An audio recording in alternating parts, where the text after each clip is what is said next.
Hello everyone, आज के इस सेशन में हम क्लास 8 साइंस के चैप्टर सम नेचुरल फिनोमेना का एक और नया टॉपिक डिस्कस करने जा रहे हैं एंड दैट इज़ लाइटनिंग।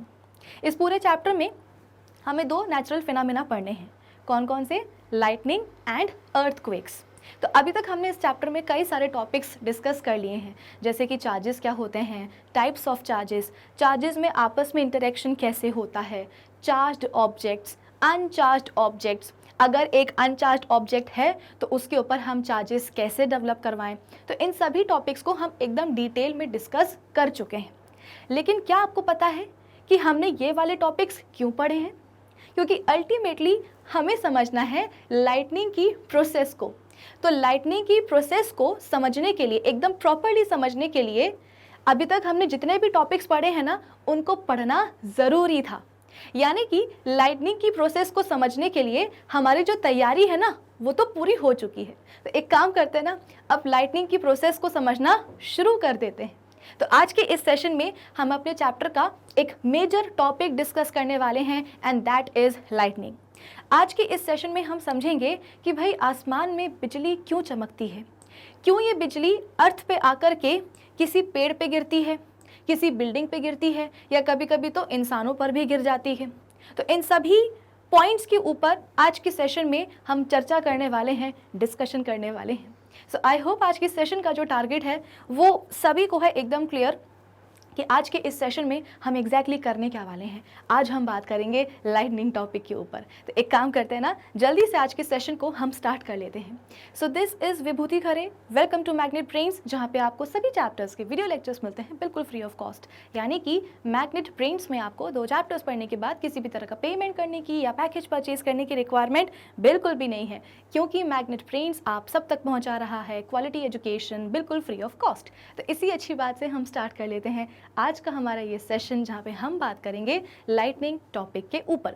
अब इससे पहले कि हम लाइटनिंग टॉपिक पढ़ें, प्रीवियस सेशन में मैंने आपको इलेक्ट्रिक डिस्चार्ज का जो टॉपिक है वो समझाया था। तो मैं ये चाहती हूँ कि आगे बढ़ने से पहले जो हमने प्रीवियस सेशन में इलेक्ट्रिक डिस्चार्ज टॉपिक पढ़ा है उसको हम जल्दी से एक बार रिवाइज कर लें, क्योंकि आज जो हम चीज़ें पढ़ने वाले हैं, नई चीज़ें, उन्हें आप प्रीवियस सेशन में जो टॉपिक पढ़ा है उससे रिलेट कर पाओ। इलेक्ट्रिक डिस्चार्ज अब हम बड़े पैमाने पे देखने वाले हैं। कहाँ? लाइटनिंग को समझने के लिए। तो सबसे पहले तो इलेक्ट्रिक डिस्चार्ज का जो कंसेप्ट है वो आप फटाफट से रिवाइज करके और क्लियर कर लो। तो होता क्या है कि अगर आप सपोज हमारी जो एयर है, कौन सी एयर? यही हमारी सराउंडिंग एयर। इस सराउंडिंग एयर से जाकर के अगर आप पूछोगे कि भैया आप ये बात बताओ हमें कि क्या आप इलेक्ट्रिक करंट का कंडक्शन करवाओगे? भाई हमारी जो सराउंडिंग एयर है, इसी से हमने जाकर के पूछा है कि क्या आप इलेक्ट्रिसिटी का कंडक्शन करवाते हो? तो एयर बोलेगी कि नहीं। देखो ऐसा है कि हमारे आसपास ना बहुत सारी ऐसी चीज़ें हैं जो कि बाकायदा इलेक्ट्रिक करंट का कंडक्शन करवाती हैं, जैसे कि हमारे मेटल्स को पूछोगे कि क्या आप इलेक्ट्रिसिटी का कंडक्शन करवाओगे, वो बोलेंगे हाँ हम तो करवाते हैं, हम तो गुड कंडक्टर होते हैं इलेक्ट्रिसिटी के। वहीं हमारे पास कुछ लिक्विड्स भी हैं ऐसे जो कि इलेक्ट्रिसिटी का कंडक्शन करवाते हैं। भाई आपने प्रीवियस चैप्टर पढ़ा है ना, chemical effects of electric current, तो वहाँ हमने सीखा है कि इलेक्ट्रोलाइट्स होते हैं, वो ऐसे लिक्विड्स हैं जो कि इलेक्ट्रिसिटी का कंडक्शन करवाते हैं। तो इलेक्ट्रोलाइट से अगर आप जाकर के पूछोगे कि क्या इलेक्ट्रिक करंट को पास होने देते हो, तो वो बोलेंगे कि हाँ हम तो पास होने देते हैं, हम तो अच्छे कंडक्टर हैं इलेक्ट्रिसिटी के। लेकिन यही सवाल अगर आप एयर से जाकर के बोलोगे तो एयर बोलेगी ना, हम तो नहीं करवाते इलेक्ट्रिसिटी का कंडक्शन, हम चाहते ही नहीं है, मतलब एयर चाहती ही नहीं है कि उसके थ्रू इलेक्ट्रिक करंट फ्लो हो। लेकिन क्या आपको पता है कि कभी कभी ये जो एयर है ना, इसे अपना इंसुलेशन तोड़ना पड़ता है। कहने को तो एयर इलेक्ट्रिसिटी का कंडक्शन नहीं करवाती, लेकिन कभी कभी कुछ ऐसी मजबूरियां आ जाती हैं, कुछ ऐसी कंडीशंस आ जाती हैं जिनके चलते एयर को अपना इंसुलेशन तोड़ना पड़ता है और इलेक्ट्रिसिटी का कंडक्शन करवाना पड़ता है, यानी कि एयर के थ्रू भी इलेक्ट्रिक करंट फ्लो हो जाता है। कैसे हो जाता है? तो मैंने आपको एक बहुत ही बेसिक एग्जाम्पल दे करके समझाया था कि सपोज हमारे पास क्या है, 2 ऑब्जेक्ट्स हैं। हमारे पास 2 ऑब्जेक्ट्स हैं, एक ये रहा और एक ये रहा। इस वाले ऑब्जेक्ट के सरफेस पे, ये जो हमारा ऑब्जेक्ट है, इसके ये वाले सरफेस पे बहुत सारे क्या आ चुके हैं? पॉजिटिव चार्जेस आ चुके हैं। सिमिलरली ये वाला जो ऑब्जेक्ट है, इसके ये वाले सरफेस पे बहुत सारे क्या आ चुके हैं, नेगेटिव चार्जेस आ चुके हैं। क्या आपको ये बातें समझ में आ रही हैं कि हमारे पास दो ऑब्जेक्ट्स हैं, दोनों ही ऑब्जेक्ट्स के बीच में बकायदा क्या है, एक स्पेस है, और इस स्पेस में क्या भरी हुई है, इस स्पेस में भरी हुई है एयर। यहाँ पे क्या है भाई, एयर है। इस वाले ऑब्जेक्ट के ये वाले सरफेस पे बहुत सारे पॉजिटिव चार्जेस आ चुके हैं, और ये वाले ऑब्जेक्ट के ये वाले सरफेस पे बहुत सारे नेगेटिव चार्जेस आ चुके हैं। तो हुआ क्या, इनिशियली इन दोनों ही ऑब्जेक्ट्स के बीच में जो एयर है, वो एयर क्या कर रही है, एक इंसुलेटर का काम कर रही है, यानी कि अपने थ्रू इलेक्ट्रिक करंट को पास नहीं होने दे रही है। लेकिन जैसे ही एयर को ये समझ में आया कि भाई जिन दो ऑब्जेक्ट्स के बीच में मैं हूँ, जिन दो सरफेसेस के बीच में मैं हूँ, उन दोनों ही सरफेसेस पे बहुत सारे चार्जेस आकर के जम गए हैं। और चार्जेस भी कैसे, ऑपोजिट चार्जेस। आप देखो ना, इस वाले ऑब्जेक्ट की सरफेस पे पॉजिटिव चार्जेस, इस वाले ऑब्जेक्ट की सरफेस पे नेगेटिव चार्जेस। तो जैसे ही एयर को पता चलेगा कि भाई मैं तो ऐसे दो सरफेसेस के बीच में फंस गई हूं जिनमें बहुत सारे चार्जेस हैं, बहुत सारे ऑपोजिट चार्जेस क्या हो चुके हैं, एक्यूमुलेट हो चुके हैं, तो अब क्या करना पड़ेगा, इलेक्ट्रिक करंट को फ्लो करवाना ही पड़ेगा। तो अभी तक तो एयर कंडक्शन करवा नहीं रही थी इलेक्ट्रिसिटी का, लेकिन अब क्या होगा, एयर अपना इंसुलेशन तोड़ेगी और इसी एयर के थ्रू जो इलेक्ट्रिक करंट है वो फ्लो होने लगेगा। हम सबको पता है कि इलेक्ट्रिक करंट कैसे फ्लो होता है, जब चार्जेस फ्लो होते हैं। तो देखो होगा क्या कि ये वाला जो ऑब्जेक्ट है ना, ये अपने ऊपर जो नेगेटिव चार्ज है उसको लूज करने की कोशिश करेगा। तो भाई नेगेटिव चार्ज किसी भी ऑब्जेक्ट के ऊपर कब आता है, देखो इसीलिए मैंने आपको बताया था कि अभी तक हमने जितने भी टॉपिक्स पढ़े हैं ना इस चैप्टर में, वो सभी के सभी टॉपिक्स कहीं ना कहीं लाइटनिंग की प्रोसेस को समझने के लिए इम्पॉर्टेंट है। हमने बेवजह जो है ना इतनी सारी चीज़ें नहीं पढ़ी हैं अभी तक हमारे चैप्टर में, कुछ वजह है, कुछ रीज़न है। देखो यहाँ पे तो हम सबको पता है कि एक ऑब्जेक्ट के ऊपर नेगेटिव चार्ज कब आता है, कब आता है, जब उस ऑब्जेक्ट के अंदर इलेक्ट्रॉन्स बहुत सारे हो जाते हैं, यानी कि number of electrons number of proton से ज़्यादा हो जाते हैं। तो क्योंकि इलेक्ट्रॉन्स का नंबर ज़्यादा है तो इलेक्ट्रॉन्स के ऊपर जो चार्ज होगा, नेगेटिव चार्ज, वो भी ज़्यादा हो जाएगा। तो इस ऑब्जेक्ट के ऊपर आप बोल सकते हो कि जो नंबर ऑफ इलेक्ट्रॉन्स हैं वो ज़्यादा हैं। तो होगा क्या, ये वाला ऑब्जेक्ट अपने अंदर का जो भी नेगेटिव चार्ज है उसको हटाना चाहेगा। कैसे हटाना चाहेगा, तो ऑब्वियस सी बात है, नंबर ऑफ इलेक्ट्रॉन्स कम करना चाहेगा। अब नंबर ऑफ इलेक्ट्रॉन्स कम कैसे होंगे, तो ये जो इलेक्ट्रॉन्स है ना, मतलब इस ऑब्जेक्ट से जो इलेक्ट्रॉन्स हैं अब वो यहाँ की तरफ फ्लो होने लग जाएंगे। आई बात समझ में, इस ऑब्जेक्ट से जो इलेक्ट्रॉन्स हैं वो इस ऑब्जेक्ट की तरफ जाने लगेंगे। क्यों जाने लगेंगे, क्योंकि ये ऑब्जेक्ट चाहता है कि भाई मेरे अंदर का जो नेगेटिव चार्ज है वो निकल जाए, बस किसी तरह से निकल जाए। तो कैसे निकलेगा, इलेक्ट्रॉन्स जो है इस वाले ऑब्जेक्ट से ये वाले ऑब्जेक्ट में फ्लो होने लगेंगे। ऑब्वियस सी बात है। तो अगर इलेक्ट्रॉन्स फ्लो होंगे तो इस वाले ऑब्जेक्ट का जो नेगेटिव चार्ज है वो कम हो जाएगा। एट द सेम टाइम ये वाला जो ऑब्जेक्ट है इसका भी पॉजिटिव चार्ज कम होने वाला है। क्यों, कोई भी ऑब्जेक्ट के ऊपर पॉजिटिव चार्ज कब आता है, जब उसके अंदर number of protons number of electrons से ज़्यादा हो जाते हैं। भाई प्रोटॉन्स के ऊपर पॉजिटिव चार्ज है तो नंबर ऑफ प्रोटॉन्स बढ़ रहे हैं, इसका मतलब कि पॉजिटिव चार्ज बढ़ रहा है। इसके लिए इसी कारण जो ऑब्जेक्ट है वो क्या हो जाता है, पॉजिटिवली चार्ज हो जाता है। तो ऑब्वियस सी बात है ना, अगर किसी पॉजिटिवली चार्ज ऑब्जेक्ट में इलेक्ट्रॉन्स आएंगे तो होगा क्या, धीरे धीरे धीरे धीरे नंबर ऑफ इलेक्ट्रॉन्स का मतलब जो नंबर ऑफ इलेक्ट्रॉन्स हैं वो भी बढ़ते जाएंगे। भाई ऐसा सोचो कि 15 क्या थे प्रोटॉन्स थे, 15 क्या थे नंबर ऑफ प्रोटॉन्स, और अगर आप इलेक्ट्रॉन्स की बात करो तो इलेक्ट्रॉन्स का नंबर कितना था, 10। आई बात समझ में, इस ऑब्जेक्ट के अंदर प्रोटॉन्स कितने थे, 15 थे, और इलेक्ट्रॉन्स कितने थे, 10 थे। तो ऑब्वियस सी बात है, प्रोटॉन ज़्यादा है तो पॉजिटिव चार्जेस तो आएंगे ही।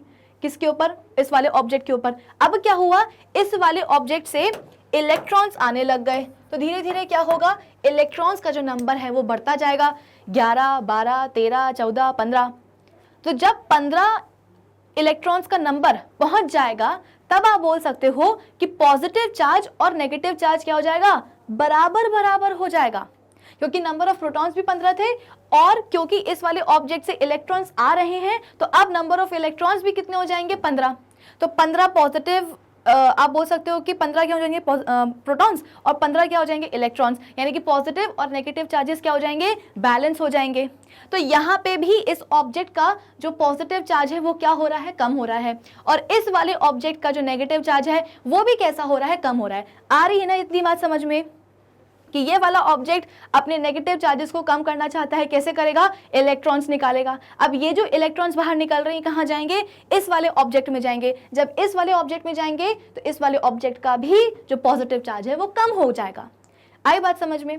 अब ये जो इलेक्ट्रॉन्स का फ्लो हो रहा है, ध्यान से सुनते जाइएगा, क्योंकि इसके बाद में हम सीधे लाइटनिंग की प्रोसेस समझेंगे, और लाइटनिंग की प्रोसेस भी सेम यही होती है, कुछ डिफरेंस नहीं है। लाइटनिंग की प्रोसेस भी बिल्कुल ऐसी ही होती है, बस फर्क क्या है कि वो बहुत ही एक लार्ज स्केल पे होती है, बड़े पैमाने पे होती है।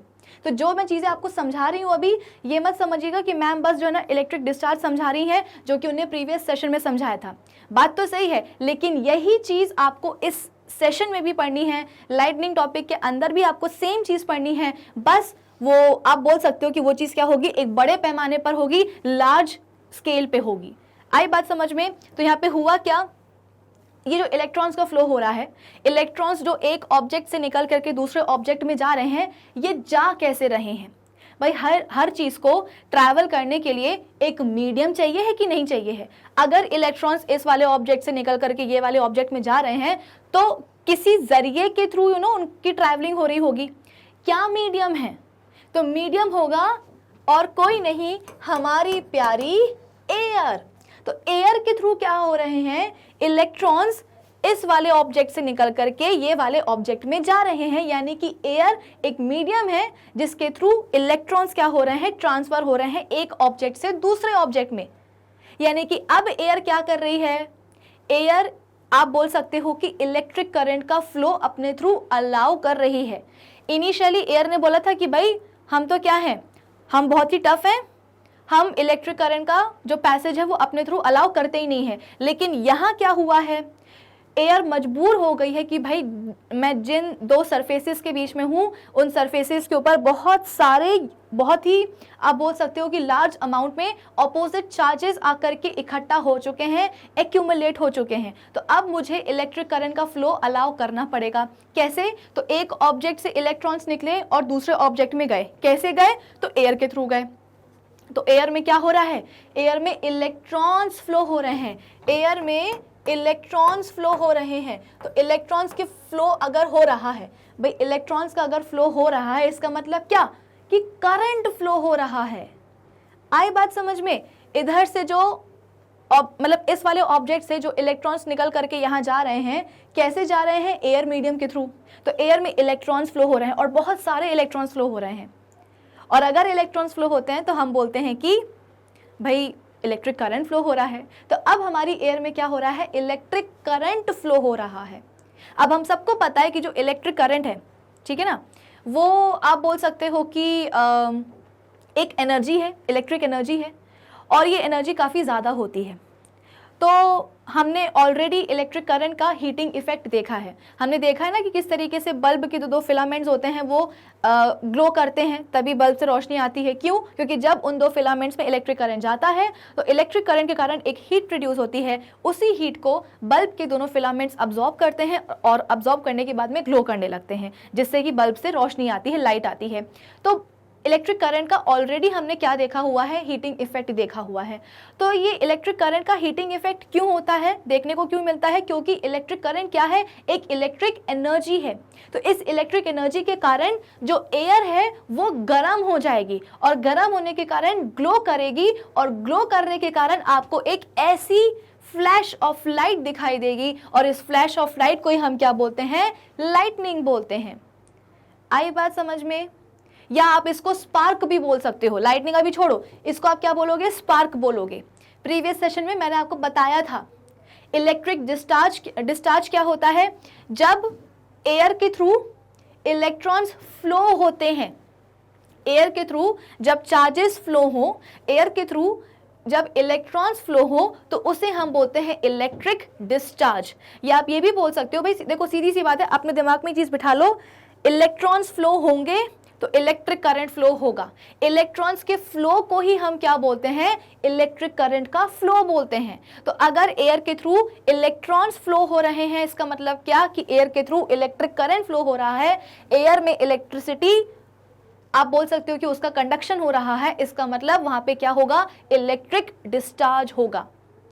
अब क्योंकि एयर में ही इलेक्ट्रिक करंट फ्लो हो रहा है। इलेक्ट्रिक करंट क्या है? एक इलेक्ट्रिक एनर्जी है, और इस एनर्जी के कारण जो एयर है, जो कि अपने थ्रू इलेक्ट्रिसिटी का कंडक्शन करवा रही है, वो एयर ही क्या हो जाएगी? गर्म हो जाएगी, और गर्म होने के कारण ग्लो करती है, और ग्लो करने के कारण आपको एक ऐसी फ्लैश ऑफ लाइट दिखाई देती है जिसे हम बोलते हैं क्या? स्पार्क।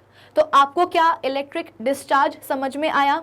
स्पार्क का प्रोडक्शन समझ में आया कि इलेक्ट्रिक डिस्चार्ज है क्या? कि जब एयर में इलेक्ट्रॉन्स फ्लो होते हैं उसे हम बोलते हैं डिस्चार्ज। इलेक्ट्रॉन्स के फ्लो होने का मतलब क्या है? कि एयर के थ्रू इलेक्ट्रिक करंट फ्लो हो रहा है। एयर में अगर इलेक्ट्रॉन्स फ्लो होंगे, इसका मतलब एयर में इलेक्ट्रिक करंट फ्लो हो रहा है, और इसी को हम क्या बोलते हैं? Electric discharge. इलेक्ट्रिक करंट क्योंकि एक इलेक्ट्रिक एनर्जी है, इस एनर्जी के कारण एयर गर्म हो जाएगी, गर्म होने के कारण ग्लो करेगी, जिसके कारण हमें एक फ्लैश ऑफ लाइट, जिसे हम स्पार्क कहते हैं, वो दिखाई दे जाएगी। आया इतना समझ में? अब देखो यहाँ पे क्या बोला जा रहा है कि during rainy season many times we see a flash of light in the clouds in the sky which is followed by a loud sound called thunder, या जिसको हम हिंदी में गर्जन भी बोलते हैं ना। जैसे हम लाइटनिंग को बोलते हैं क्या? बिजली चमकना। वैसे ही हम थंडर को क्या बोलते हैं? हिंदी में गर्जन कहते हैं। कि हम बोलते हैं ना कि बादल जो है वो गरज रहे हैं। ठीक है, तो रेनी सीजन में क्या होता है? हमने कई बार देखा है क्या? Flash of light. कहाँ देखी है फ्लैश ऑफ लाइट? तो स्काई में जो बादल होते हैं उनके बीच में। और भाई ऑब्वियस सी बात है, रेनी सीजन में अगर आप आसमान में बादलों के बीच में बिजली चमकते हुए देख रहे हो, तो बिजली चमकने के साथ साथ आपको एक लाउड साउंड भी सुनाई देती है, और वो साउंड किसकी होती है? उस साउंड को ही हम क्या बोलते हैं? थंडर बोलते हैं, गर्जन बोलते हैं। The bright flash of light which we see in the clouds is called lightning. जो आपको जो एक ब्राइट फ्लैश ऑफ लाइट दिखाई देती है क्लाउड्स में, स्काई में, उसी को हम क्या बोलते हैं? लाइटनिंग बोलते हैं। ऐसा आपने ज़रूर देखा होगा। रेनी सीजन में ये चीज़ बहुत ही कॉमन होती है। आई बात समझ में? तो आपको स्काई में, आसमान में, बादलों के बीच में जो फ्लैश ऑफ लाइट दिखाई देती है वही क्या है? लाइटनिंग है। Lightning is an electric discharge in the atmosphere between oppositely charged clouds or between charged cloud and the earth। जैसे कि मैंने आपको बताया था, अभी जो मैंने आपको पूरा इलेक्ट्रिक डिस्चार्ज का कंसेप्ट रिवाइज करवाया है, वो क्यों करवाया है? क्योंकि इलेक्ट्रिक डिस्चार्ज के कारण ही बिजली चमकती है, लाइटनिंग होती है। बस फ़र्क क्या है कि वो एक लार्ज स्केल में होती है, एक बड़े पैमाने पे होती है। क्या? Electric discharge. ठीक है, तो electric discharge is an lightning is an electric discharge. Lightning भी क्या है? एक इलेक्ट्रिक डिस्चार्ज ही है। कहाँ? इन द एटमॉस्फेयर। अभी तक तो हम दो ऑब्जेक्ट्स के बीच में क्या कर रहे थे? इलेक्ट्रिक डिस्चार्ज करवा रहे थे। अब हमारे एटमॉस्फेयर में क्या होगा? इलेक्ट्रिक डिस्चार्ज होगा, जिसके कारण ही लाइटनिंग होती है। अच्छा, एटमॉस्फेयर में तो हो रहा है इलेक्ट्रिक डिस्चार्ज, लेकिन किसके बीच में हो रहा है? तो ऑपोजिटली चार्ज्ड क्लाउड्स के बीच में, या बोल सकते हो कि between charged cloud and the earth. कैसे? समझाती हूँ। Lightning is usually is actually a great electric spark in the sky. Lightning is produced by electric charges in the sky. The electric nature of lightning was established by a scientist named Benjamin Franklin. ठीक है, तो सबसे पहले भाई आकर के किसने बताया था कि लाइटनिंग का क्या होता है? इलेक्ट्रिक नेचर होता है। तो the electric nature of lightning was established bye a scientist named Benjamin Franklin.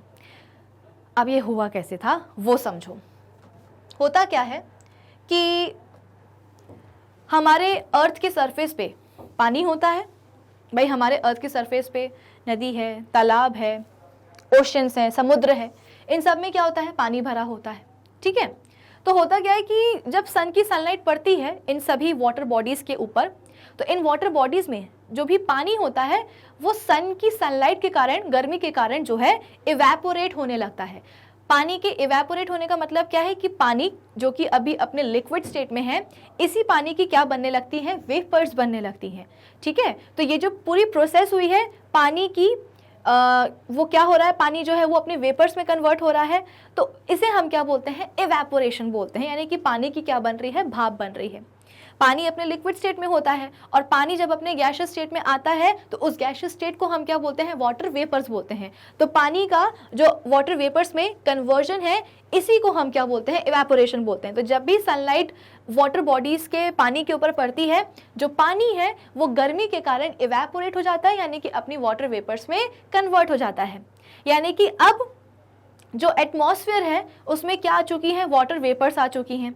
अब ये वाटर वेपर्स क्या करेंगी, क्या एटमॉस्फेयर में हमेशा रहने वाली हैं?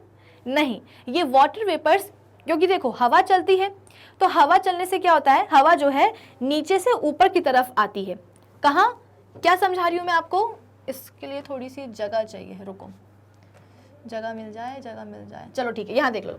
होता क्या है कि जैसे ये आपका अर्थ सरफेस है, ठीक है, अब हुआ ये कि यहाँ पे सन है, सन से क्या आती है, सनलाइट आती है, और काफ़ी सारी सनलाइट आती है, यानी कि काफ़ी गर्मी पड़ती है। ये गर्मी अल्टीमेटली कहाँ आने वाली है, अर्थ के सरफेस पे आने वाली है। तो जैसे कि मैंने आपको बताया कि इस सनलाइट की गर्मी के कारण ही, इस सोलर एनर्जी के कारण ही सरफेस के ऊपर जो भी वाटर पानी है, ठीक है ना, सरफेस के ऊपर, अर्थ के सरफेस के ऊपर जो भी पानी है, वो पानी क्या होगा, अपनी भाप में, अपने वाटर वेपर्स में कन्वर्ट होगा। एट द सेम टाइम सन की जो सनलाइट है वो अर्थ सरफेस पे, यानी कि जो लैंड है, लैंड पोर्शन जो है अर्थ सरफेस का, उस पे भी तो पड़ रही है। वही अर्थ के सरफेस पे लैंड पोर्शन भी है और पानी वाला पोर्शन भी है। जब पानी वाले पोर्शन पे सनलाइट पड़ी तो पानी जो है अपनी वेपर्स में कन्वर्ट हो गया। यही सनलाइट जब अर्थ सरफेस के लैंड वाले पोर्शन पे पड़ेगी तो लैंड पोर्शन के ऊपर जो हवा होगी वो हवा क्या हो जाएगी, काफ़ी गर्म हो जाएगी। और इस गर्म हवा से होने क्या वाला है, ये जो गर्म हवा होगी ना, अब ये क्या होगी, धीरे धीरे ऊपर उठने लगेगी। जब हवा गर्म होती है ना तो वो ऊपर उठती है। ऊपर कहाँ जाती है, तो आसमान में जाती है। आई बात समझ में? तो पानी के ऊपर जब सनलाइट पड़ी तो पानी की वेपर्स बन गई। ये पानी की वेपर्स कहाँ आ गई, एटमॉस्फेयर में आ गई। जब ये सनलाइट कहाँ पड़ी, लैंड पोर्शन पे पड़ी, तो लैंड पोर्शन के ऊपर जो हवा थी ना वो गर्म हो गई, और ये गर्म हवा क्या करेगी, ऊपर उठने की कोशिश करेगी। तो जब गर्म हवा ऊपर उठेगी ना तो उसके साथ साथ जो वाटर वेपर्स प्रेजेंट हैं वो भी उठने लगेंगी ऊपर, और अल्टीमेटली ये सभी के सभी जो वाटर वेपर्स हैं, ये सभी के सभी जो वाटर वेपर्स हैं, ये कहाँ चली जाएंगी, आसमान में चली जाएंगी। और आसमान में जाने के बाद होगा क्या, आसमान में जाने के बाद में इन वाटर वेपर्स को रियलाइज होगा कि यार जहाँ पे तो हम आए हैं ना, वहाँ पे टेम्परेचर तो बहुत ही कम है। एक बात बताओ, पानी से वाटर वेपर्स क्यों बनी थी? क्योंकि सन की सनलाइट से एक आप बोल सकते हो कि काफ़ी हीट आ रही थी। सन की सनलाइट से काफ़ी आप बोल सकते हो कि हीट आ रही थी, काफ़ी गर्मी आ रही थी। इस गर्मी के कारण ही पानी अपनी वेपर्स में, अपनी भाप में चेंज हुआ है। अब जब ये वाटर वेपर्स कहाँ जाएंगी, स्काई में चली जाएंगी, तो स्काई में जाने के बाद उनको रियलाइज़ होगा कि यार जहाँ हम आए हैं ना, यहाँ पे तो टेम्परेचर बहुत ही कम है। अर्थ पे टेम्परेचर ज़्यादा था सन की सनलाइट के कारण, इसीलिए पानी अपनी वेपर्स में कन्वर्ट हो गया। लेकिन जैसे ही ये वेपर्स आसमान में गई, इन्हें रियलाइज़ हुआ कि यार अब जहाँ हम आए हैं ना, यहाँ पे टेम्परेचर काफ़ी कम है, तो अब हमें क्या होना चाहिए, अब हमें कंडेंस हो जाना चाहिए। आई बात समझ में? तो सभी की सभी वाटर वेपर्स क्या होने वाली हैं, कंडेंस होने वाली हैं। और कंडेंस होके पता है क्या बनाएंगी, कंडेंस होके ये बनाएंगी क्लाउड। क्या बना लिया है, एक क्लाउड बना लिया है। इस क्लाउड में क्या है, बहुत सारी आप बोल सकते हो कि वाटर ड्रॉपलेट्स हैं। वाटर ड्रॉपलेट्स मतलब क्या, वाटर वेपर अलग होती है। वाटर वेपर कब बनी है, जब पानी में आप बोल सकते हो जब पानी इवेपोरेट हुआ है तब वाटर वेपर बनी है, ठीक है। जब ये वाटर वेपर को आप कंडेंस कराओगे तो कंडेंस कराने के बाद में आपको फिर से क्या मिलेगी, पानी की एक बूंद मिल जाएगी। भाई ये तो आप अपने घर में भी एक्सपीरियंस कर सकते हो। छोटी सी एक्टिविटी परफॉर्म करो कि एक पतीले में, एक गंजी में आपको क्या करना है, पानी डालना है और पानी को आप बॉईल करने के लिए छोड़ दो। जब पानी बॉईल हो जाएगा आपको दिखेगा कि बाकायदा क्या हो रहा है, जो भी आपने सपोज पतीले में पानी भरा है उसका जो लेवल है वो धीरे धीरे कम हो रहा है। क्यों कम हो रहा है, क्योंकि जो पानी है वो बॉईल हो रहा है। बॉयल होने का मतलब क्या है कि पानी में इतनी हीट आ गई है कि अब पानी जो है अपनी वेपर्स में, अपनी भाप में जो है कन्वर्ट हो रहा है, ठीक है। तो जैसे ही आपको ये दिखे कि देखो पानी का जो लेवल है वो कम होता जा रहा है, उसी समय आप वापस से क्या करो, गैस को बंद कर दो और उस पतीले के ऊपर एक प्लेट जो है ना ढक करके रख दो। 5 से 10 मिनट बाद जब आप उस प्लेट को हटाओगे और उसके सरफेस को देखोगे तो प्लेट की सरफेस पे आपको बहुत सारी छोटी छोटी छोटी छोटी छोटी छोटी वाटर ड्रॉपलेट्स नजर आएंगी। मेरा सवाल आपको ये है कि आखिर प्लेट की सरफेस के ऊपर ये छोटी छोटी वाटर ड्रॉपलेट्स कहाँ से आ गई?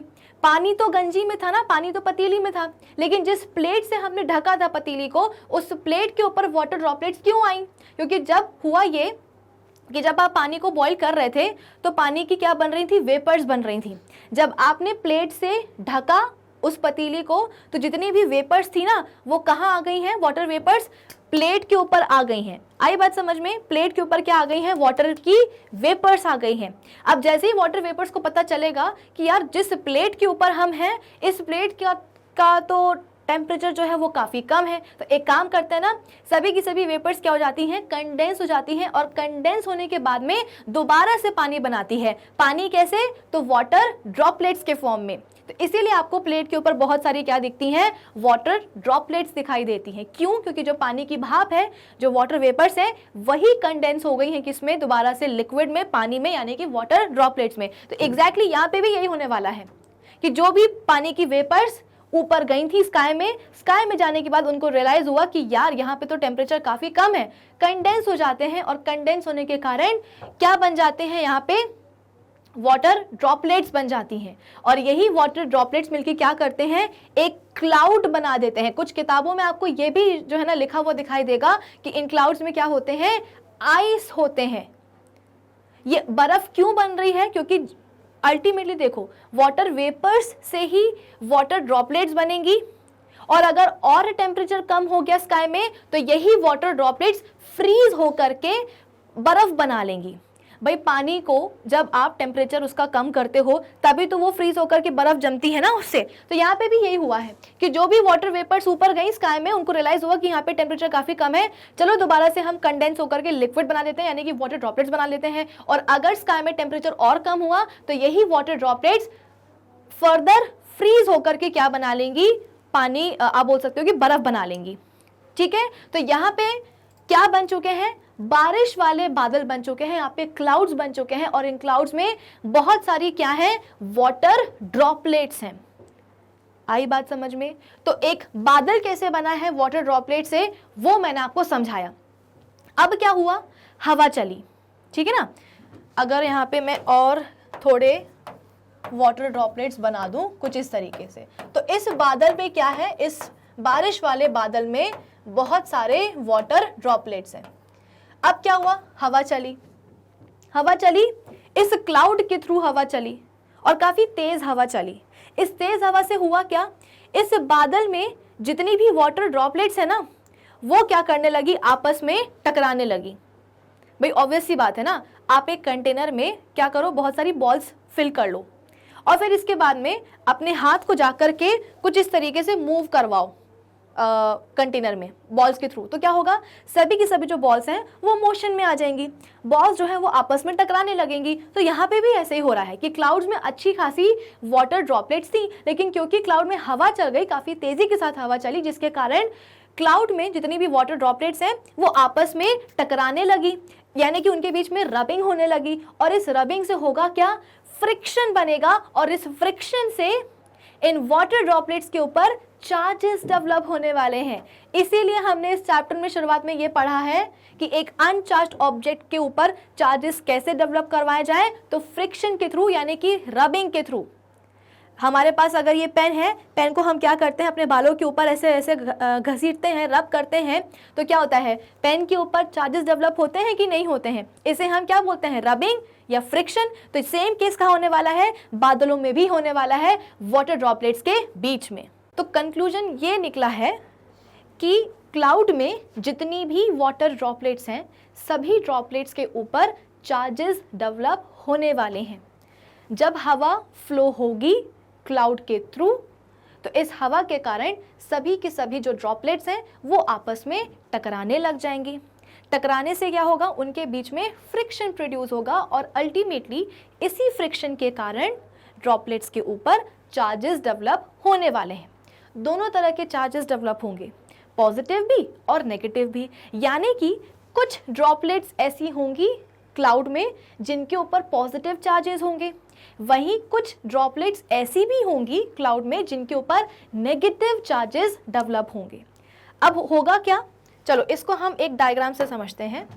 यहाँ पे मैं क्या कर रही हूँ, सेम यही वाला क्लाउड बना रही हूँ, ठीक है।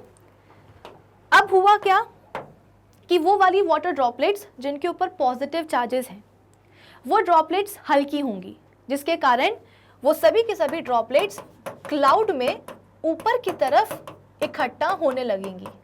क्या आपको ये बात समझ में आई कि वो वाली वाटर ड्रॉपलेट्स जिनके ऊपर पॉजिटिव चार्जेस हैं, ऐसी ड्रॉपलेट्स हल्की हैं, तो हल्का होने के कारण क्या होगा, सभी की सभी positively charged water droplets cloud में ऊपर की तरफ जाकर के इकट्ठा होने लगेंगी।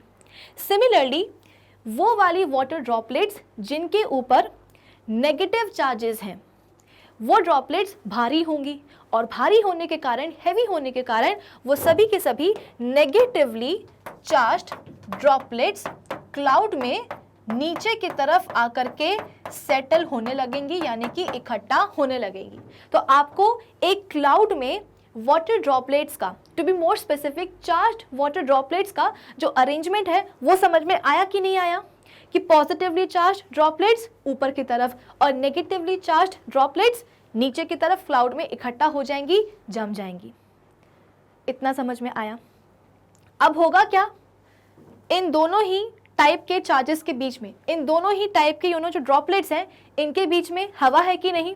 शुरुआत में जब हमने हवा को आकर के पूछा था कि एक बात बताओ, क्या आप एयर का कंडक्शन करवाती हो, तो एयर ने साफ मना किया था कि ना, मैं नहीं करवाती, मैं तो एक पुअर कंडक्टर हूँ इलेक्ट्रिसिटी का। लेकिन जब एयर फंस जाती है किसके बीच में, दो ऐसे सरफेसेस के बीच में जिनके ऊपर बहुत सारे ऑपोजिट चार्जेस जमा हुए हों, तो फिर एयर को इलेक्ट्रिसिटी का कंडक्शन या इलेक्ट्रिक करंट का कंडक्शन करवाना ही पड़ता है। तो अभी भी तो यही हुआ है। देखो ना, क्लाउड में हुआ क्या कि पॉजिटिवली चार्ज और नेगेटिवली चार्ज ड्रॉपलेट्स अलग अलग हो गए हैं, एक ऊपर जाकर के जम गए हैं और दूसरे नीचे जाकर के जम गए हैं। तो इन चार्ज ड्रॉपलेट्स के बीच में यहाँ पे जो भी हवा होगी, यहाँ पे जो भी हवा होगी, अब ये हवा फिर से फंस जाएगी।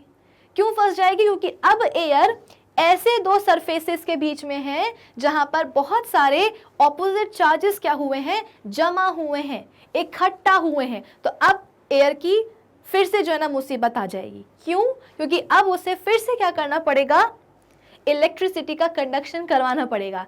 कैसे करवाना पड़ेगा, तो भाई यहाँ पे आप बोल सकते हो कि जितने भी नेगेटिवली चार्ज्ड वाटर ड्रॉपलेट्स हैं, उनसे जो इलेक्ट्रॉन्स हैं, इलेक्ट्रॉन्स निकल निकल के कहाँ जाएंगे, यहाँ जाने लगेंगे। या आप ये भी बोल सकते हो कि यहाँ से जो नेगेटिव चार्जेस हैं वो पॉजिटिवली चार्ज्ड ड्रॉपलेट्स की तरफ भागने लगेंगे। अब अगर नेगेटिव चार्जेस या इलेक्ट्रॉन्स भाग रहे हैं तो कैसे भाग रहे हैं, किस मीडियम के थ्रू भाग रहे हैं, तो एयर के थ्रू। ऑब्वियस सी बात है ना, इन दोनों के बीच में कौन है, हवा भरी हुई है। तो ये हवा ही क्या करने वाली है, ये हवा ही अपने थ्रू, लिख देती हूं मैं यहाँ पे, ये हवा ही अपने थ्रू क्या करेगी, नेगेटिव चार्जेस को फ्लो करवाएगी। और अगर एयर में नेगेटिव चार्जेस या इलेक्ट्रॉन्स फ्लो होते हैं तो इसका मतलब क्या कि एयर में इलेक्ट्रिक करंट फ्लो हो रहा है, और इसी इलेक्ट्रिक करंट के फ्लो को थ्रू एयर हम क्या बोलते हैं, इलेक्ट्रिक डिस्चार्ज। इसीलिए मैंने आपको कहा था सेशन के स्टार्टिंग में कि इलेक्ट्रिक डिस्चार्ज, माना कि हमने प्रीवियस सेशन में पढ़ा है लेकिन उसको रिवाइज करना जरूरी है। क्यों, क्योंकि लाइटनिंग में यही इलेक्ट्रिक डिस्चार्ज होता है, वो भी लार्ज स्केल में, ह्यूज स्केल में। तो देखो ना, अभी तक तो हम दो ऑब्जेक्ट्स के बीच में क्या कर रहे थे, इलेक्ट्रिक डिस्चार्ज करवा रहे थे। अब यहाँ पे क्या हुआ है, बादल। ये बादल इतना सा नहीं है, बादल बहुत बड़ा होता है और इस बहुत बड़े बादल में बहुत सारी वाटर ड्रॉपलेट्स होती हैं। तो अब जो इलेक्ट्रिक डिस्चार्ज होगा वो कहाँ होगा, बादल के अंदर होने वाला है। तो देखो यहाँ पे क्या होगा, जो भी एयर होगी उस एयर में आप बोल सकते हो कि नेगेटिव चार्जेस फ्लो होंगे, यानी कि इलेक्ट्रिक करंट फ्लो होगा। इसका मतलब क्या कि अगर एयर में इलेक्ट्रिक करंट फ्लो हो रहा है तो इलेक्ट्रिक करंट के कारण, उस करंट की एनर्जी के कारण जो एयर है वो गर्म हो जाएगी, और जहां एयर गर्म हुई वो ग्लो करने लगेगी। और ग्लो करने के कारण होगा क्या, एक स्पार्क आपको दिखाई देगा। एक स्पार्क आपको दिखाई देने वाला है और इसी स्पार्क को हम क्या कहते हैं? Flash of light. भाई एयर गर्म हो गई तो वो ग्लो करने लगी, इस एयर के ग्लो करने को ही हम क्या बोलते हैं? अगर एयर ग्लो करती है ना तो हमें लाइट की एक फ्लैश दिखाई देती है और इसी लाइट की फ्लैश को हम क्या बोलते हैं? स्पार्क बोलते हैं। और जब ये स्पार्क कहाँ हो रहा हो? बादलों में हो रहा हो, स्काई में हो रहा हो, तो इस स्पार्क को हम क्या बोलते हैं? लाइटनिंग बोलते हैं। तो देखो बादल में आपको कुछ इस तरीके से बिजली चमकते हुए दिखाई दे जाएगी। आई बात समझ में कि एक क्लाउड में बहुत सारी वाटर ड्रॉपलेट्स थी। ये ड्रॉपलेट्स कहाँ से आई हैं वो भी मैंने आपको समझा दिया कि भाई अर्थ के सरफेस पे बहुत सारा पानी होता है, तो जब सूर्य की किरणें आती हैं उन किरणों के कारण जो एनर्जी होती है, उस एनर्जी के मतलब बेसिकली हीट होती है ना सनलाइट में, तो उस हीट के कारण जो अर्थ के सरफेस पे जितना भी पानी है, पूरा नहीं लेकिन हाँ जो पानी है वो इवेपोरेट होना शुरू कर देता है, यानी कि पानी की वेपर्स बनने लगती हैं। ये वेपर्स कहाँ आ जाती हैं? अर्थ के एटमॉस्फेयर में आ जाती हैं। फिर क्या हुआ? ये जो सनलाइट है ये ना सिर्फ अर्थ के सरफेस पे जो पानी है उस पे पड़ेंगी बल्कि अर्थ के सरफेस पे जो लैंड पोर्शन है उस लैंड पोर्शन पर भी ये सनलाइट पड़ने वाली है। तो होगा क्या? लैंड पोर्शन के ऊपर जो हवा होगी ना वो एयर गर्म हो जाएगी सनलाइट के कारण, सोलर एनर्जी के कारण। और अगर हवा गर्म हो गई तो फिर हवा ऊपर उठने की कोशिश करेगी। ये हवा ऊपर उठ के कहाँ जाएगी? स्काई में जाएगी। हवा तो ऊपर उठ रही है लेकिन साथ ही साथ एटमॉस्फेयर में, इसी एयर में जो वाटर वेपर्स हैं वो वाटर वेपर्स भी ऊपर उठने लगेंगे। वाटर वेपर्स ऊपर उठ के कहाँ गए हैं? स्काई में चले गए हैं। स्काई में जाकर के वाटर वेपर्स को रियलाइज हुआ कि यार यहाँ पे तो टेम्परेचर काफ़ी कम है, क्यों ना हम कंडेंस हो जाएं। तो वाटर वेपर्स कंडेंस हो जाती हैं किसमें? वाटर ड्रॉपलेट्स में। और ये सभी के सभी वाटर ड्रॉपलेट्स मिलकर क्या बनाते हैं? एक बादल बना देते हैं। अब क्या होगा कि इस बादल के थ्रू काफ़ी हवा चलेगी, हवा के कारण सभी की सभी जो वाटर ड्रॉपलेट्स हैं वो आपस में टकराएंगी। टकराने के कारण क्या होगा? फ्रिक्शन होगा और इसी फ्रिक्शन के कारण वाटर ड्रॉपलेट्स के ऊपर चार्जेस डेवलप हो जाएंगे, पॉजिटिव भी नेगेटिव भी। पॉजिटिवली चार्ज ड्रॉपलेट्स बादल में ऊपर की तरफ इकट्ठा हो जाएंगी, नेगेटिवली चार्ज ड्रॉपलेट्स बादल में नीचे की तरफ इकट्ठा हो जाएंगी। अब क्या होगा? इन दोनों ही तरह के वाटर ड्रॉपलेट्स के बीच में जो हवा होगी वो फिर फंस जाएगी। उसके ऊपर फिर मुसीबत है कि अरे यार अभी तक तो हम क्या कर रहे थे? हम इंसुलेशन का काम कर रहे थे, लेकिन अब क्योंकि हम जो एयर ऐसा सोचेगी कि अब मैं जिन दो सरफेसेस के बीच में हूँ उन दोनों ही सरफेसेस पे काफ़ी ज़्यादा ऑपोजिट चार्जेस इकट्ठा हो गए हैं। तो अल्टीमेटली क्या होगा? एयर के थ्रू ही जो नेगेटिव चार्ज हैं वो फ्लो होने लगेंगे। अगर एयर में नेगेटिव चार्जेस फ्लो हो रहे हैं इसका मतलब क्या? कि एयर में करंट फ्लो हो रहा है, यानी कि अब एयर क्या कर रही है? इलेक्ट्रिसिटी का कंडक्शन करवा रही है। इलेक्ट्रिक करंट है क्या? एक इलेक्ट्रिक एनर्जी है। इस एनर्जी के कारण जो एयर है वो गर्म हो जाएगी, गर्म होने के कारण वो ग्लो करेगी और ग्लो करने के कारण आपको एक फ्लैश ऑफ लाइट दिखाई देगी जिसे हम क्या बोलते हैं? स्पार्क। अब क्योंकि ये बादल में हो रहा है स्पार्क, इसीलिए इस स्पार्क को, इस फ्लैश ऑफ लाइट को हम क्या बोलते हैं? लाइटनिंग बोलते हैं। तो आपको कुछ इस तरीके से बादल में बिजली चमकती हुई दिखाई देगी। अब ये तो बात हुई किसकी? एक बादल की, एक क्लाउड की। अब आप खुद सोचो, क्या आसमान में केवल एक ही बादल होता है? ऑब्वियसली नहीं, कई सारे बादल होते हैं। ठीक है, अब अगर इसका एक अच्छा सा डायग्राम मिल जाए तो आपके लिए समझना और आसान हो जाएगा। देखो यहाँ पे हुआ क्या कि यहाँ पे आप बोल सकते हो कि ये रहा एक बादल, ठीक है, और ये रहा दूसरा क्लाउड। आ रही है बात समझ में? तो लाइटनिंग की जो प्रोसेस है ना वो केवल एक क्लाउड के अंदर नहीं होती है, बल्कि 2-3 क्लाउड्स के बीच में भी लाइटनिंग की प्रोसेस होती है। क्योंकि स्काई में केवल एक क्लाउड तो होता नहीं है, बहुत सारे क्लाउड होते हैं। जैसे कि अभी हम एग्जांपल के लिए मैं आपको 2 क्लाउड्स के बारे में समझा रही हूँ कि एक क्लाउड ये है, दूसरा क्लाउड ये है। यहाँ पे भी बहुत सारे वाटर ड्रॉपलेट्स हैं, यहाँ पे भी बहुत सारे वाटर ड्रॉपलेट्स हैं। तो होगा क्या? क्लाउड्स में हवा चलेगी तो यहाँ पे भी जो वाटर ड्रॉपलेट्स हैं उनके बीच में रबिंग होगी, फ्रिक्शन होगा, चार्जेस डेवलप होंगे। और यहाँ पे भी जो वाटर ड्रॉपलेट्स हैं इनके बीच में भी फ्रिक्शन होगा, रबिंग होगी, चार्जेस डेवलप हो जाएंगे। पॉजिटिवली चार्ज्ड जो ड्रॉपलेट्स हैं वो ऊपर आ जाएंगी, नेगेटिवली चार्ज्ड जो ड्रॉपलेट्स हैं वो नीचे आ जाएंगी। ठीक है, सिमिलरली इधर पे भी जो पॉजिटिवली चार्ज ड्रॉपलेट्स हैं वो ऊपर आ जाएंगी और नेगेटिवली चार्ज ड्रॉपलेट्स नीचे आ जाएंगी। अब होगा क्या भाई? क्लाउड्स जो हैं वो अब पास पास आ चुके हैं। ऐसा नहीं है कि एक क्लाउड वहाँ होगा तो दूसरा वहाँ होगा, क्लाउड्स भी हम बोल रहे हैं कि पास पास हैं। अब जैसे ही इस वाले क्लाउड के दो क्लाउड्स पास पास आ गए हैं, तो इस वाले क्लाउड में जो नेगेटिवली चार्ज्ड आप बोल सकते हो कि जो ड्रॉपलेट्स हैं, उनको जैसे ही इस क्लाउड में present positively charged water droplets दिखाई देंगी, तो ये बोलेंगे कि यार जो पड़ोसी वाला क्लाउड है उसके ऊपर भी तो पॉजिटिवली चार्ज्ड ड्रॉपलेट्स हैं, सेम क्लाउड में भी हैं और पड़ोसी वाले क्लाउड में भी हैं। तो इस वाले क्लाउड में जो नेगेटिव चार्जेस होंगे वो पड़ोसी वाले क्लाउड में जो पॉजिटिव चार्जेस हैं, पॉजिटिवली चार्ज्ड वाटर ड्रॉपलेट्स हैं, उनको देख करके एक्साइटेड हो जाएंगे। अब दोनों ही क्लाउड्स के बीच में बकायदा क्या है, एयर है। एयर भी कैसी है, काफ़ी टफ बनी हुई है कि भाई कुछ भी हो जाए हम तो इलेक्ट्रिक करंट का कंडक्शन नहीं करवाने वाले हैं। लेकिन हुआ क्या, इस क्लाउड के नेगेटिव चार्जेस को जैसे ही पता चला कि भाई पड़ोसी वाले क्लाउड में भी क्या है, पॉजिटिव चार्जेस हैं, तो क्यों ना अब हम पड़ोसी वाले क्लाउड की तरफ क्या हो जाए, अट्रैक्ट होकर के आगे चले जाएं। तो एग्जैक्टली यही होगा कि इस वाले क्लाउड से जो नेगेटिव चार्जेस हैं, टू बी मोर स्पेसिफिक जो इलेक्ट्रॉन्स हैं, अब वो पड़ोसी वाले क्लाउड में जो पॉजिटिव चार्जेस हैं उनकी तरफ बढ़ने लगेंगे। क्या बात समझ में आई कि इस वाले क्लाउड में जो नेगेटिव चार्जेस हैं, जो इलेक्ट्रॉन्स हैं, अब वो निकल करके कहाँ जाएंगे, पड़ोस वाले क्लाउड के पॉजिटिव चार्जेस की तरफ जाएंगे। अब कैसे जाएंगे भाई, ट्रैवल करने के लिए कोई मीडियम चाहिए है ना, तो मीडियम कौन है, हवा। दोनों ही क्लाउड्स के बीच में क्या भरी हुई है, हवा भरी हुई है। तो अल्टीमेटली इसी हवा में जो इलेक्ट्रॉन्स हैं, जो नेगेटिव चार्जेस हैं, वो फ्लो करते हुए कहाँ जाएंगे आप बोल सकते हो कि वो फ्लो करते हुए जाएंगे पड़ोस वाले क्लाउड में। तो एयर के थ्रू क्या हो रहा है, इलेक्ट्रिक चार्जेस फ्लो हो रहे हैं।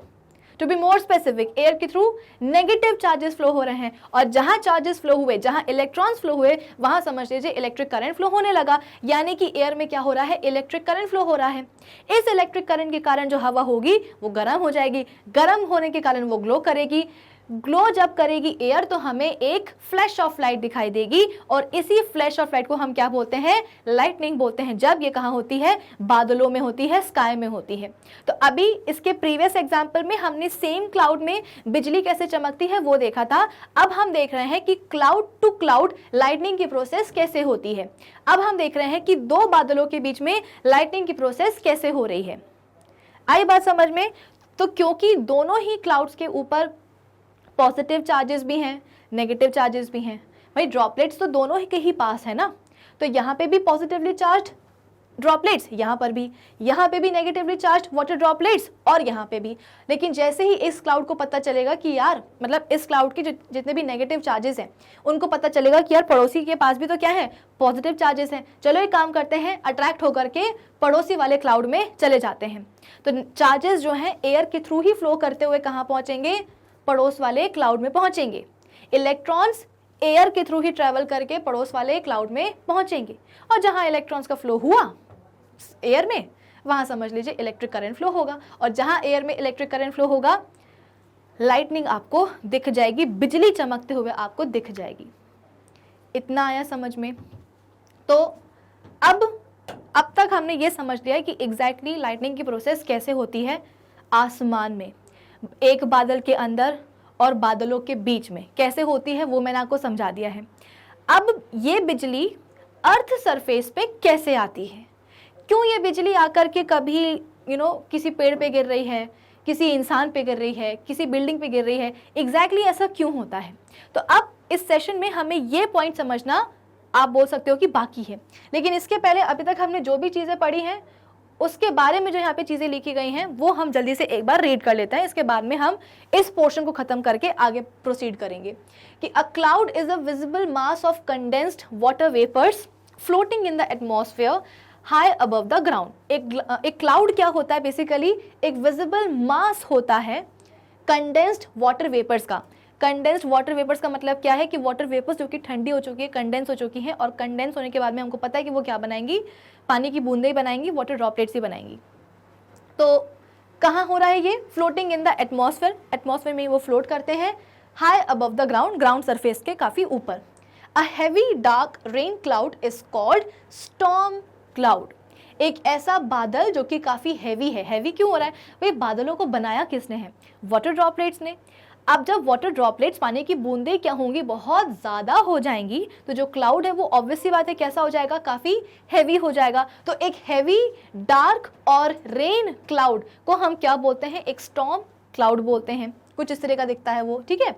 When a storm cloud develops in the sky, strong winds move upwards through the cloud and make the water drops present in the cloud to rub against one another।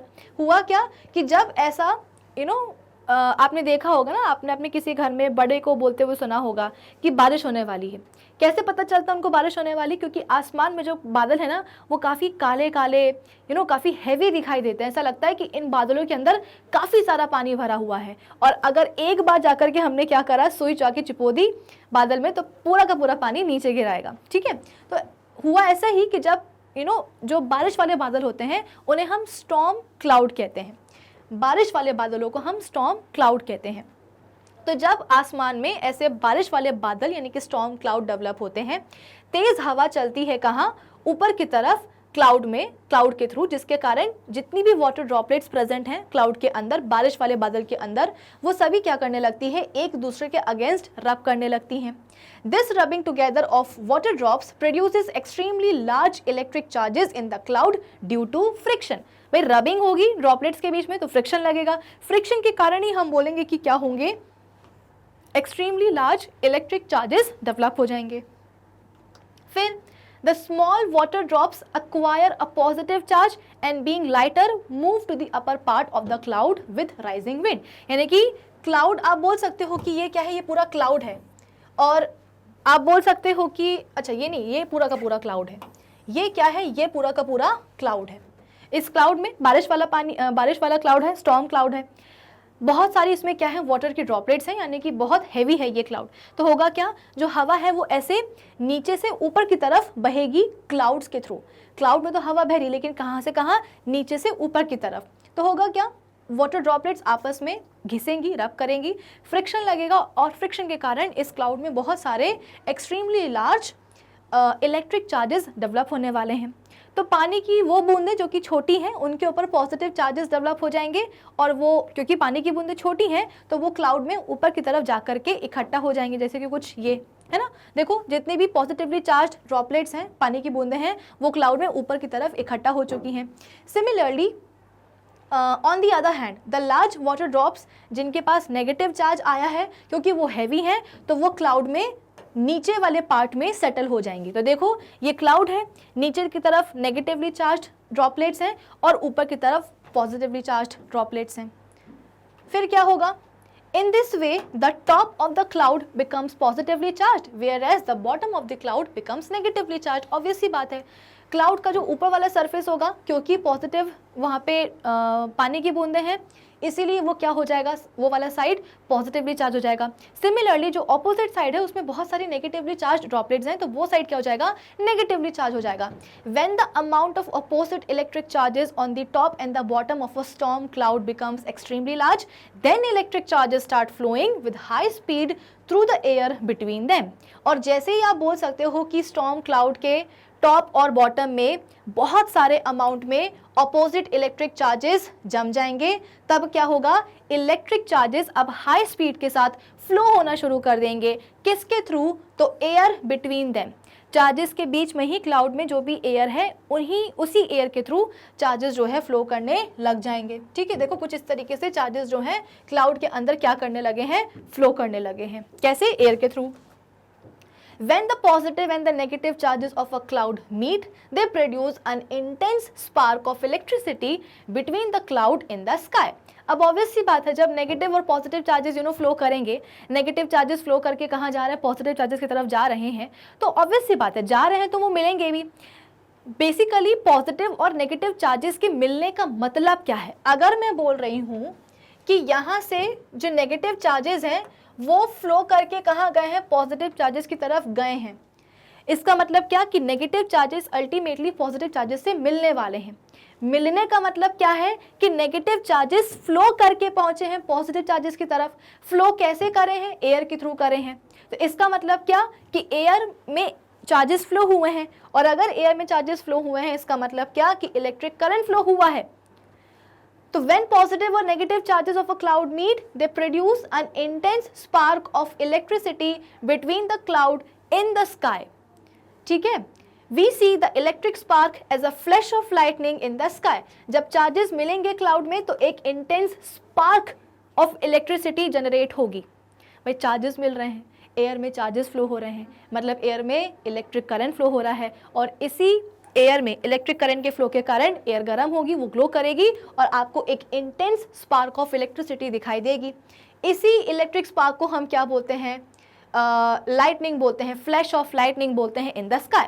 The electric sparks और lightning heat the nearby air in the sky to very high temperatures. अच्छा, अब क्या हुआ कि ये जितनी भी lightning हो रही है, इलेक्ट्रिक स्पार्क्स जनरेट हो रहे हैं हवा में, तो ऑब्वियस सी बात है हीट तो काफ़ी भाई एयर में इलेक्ट्रिक करंट फ्लो हो रही है, एयर में इलेक्ट्रिक करंट फ्लो हो रहा है जिसके कारण एयर गर्म होकर के फ्लैश ऑफ लाइट जो है ना प्रोड्यूस कर रही है, वो ग्लो कर रही है, जिसको कि हम लाइटनिंग बोल रहे हैं. अब क्या होगा, इस इलेक्ट्रिक करंट के फ्लो के कारण जो आसपास की एयर होगी ना, वो भी क्या हो जाती है? गर्म हो जाती है. Heat the nearby air in the sky to very high temperatures. ठीक है, due to this heat the air in the sky expands rapidly and produces a loud sound which we called thunder.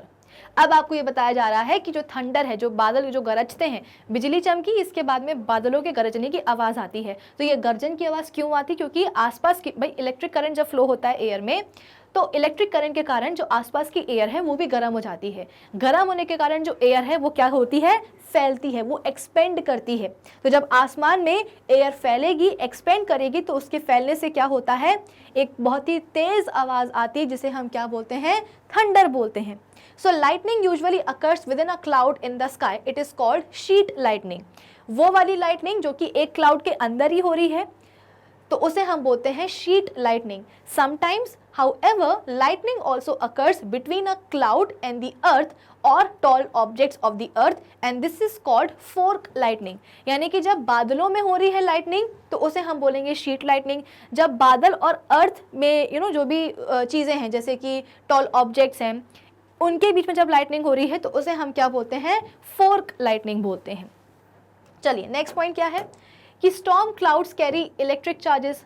Now, if a storm cloud having negative charges at its bottom passes over a tall building, it induces positive charges on the roof of the building. अब clouds के बीच में lightning कैसे हो रही है, कैसे आसमान में बिजली चमक रही है, जो कि हम यूजुअली देखते हैं, वो हमें समझ में आ गया है. अब हम देखते हैं कि ये बिजली आखिर ज़मीन पे कैसे गिर रही है. अब हुआ क्या कि एक टॉल बिल्डिंग है ना, अर्थ की सरफेस पे, लैंड पोर्शन पे एक बहुत ही ऊंची सी बिल्डिंग है. अगर मैं इसको ड्रॉ करके बताना चाहूँ तो कुछ ऐसे, ये क्या है? काफ़ी एक ऊंची सी बिल्डिंग है और इस बिल्डिंग के पास में क्या हुआ है? एक स्टॉर्म क्लाउड यानी कि एक बारिश का जो बादल है वो आ चुका है. आई बात समझ में? थोड़ा दूर बनाते हैं कि ये क्या है? ऊंची सी एक बिल्डिंग है और इसके बहुत ही करीब कौन आ गया है? एक स्टॉर्म क्लाउड, बारिश का बादल. लिख देती हूँ मैं, ये क्या है? Storm cloud. अब हम सबको पता है कि स्टॉर्म क्लाउड में, बारिश के बादल में क्या होते हैं? बहुत सारे पॉजिटिव और नेगेटिवली चार्ज्ड वाटर ड्रॉपलेट्स.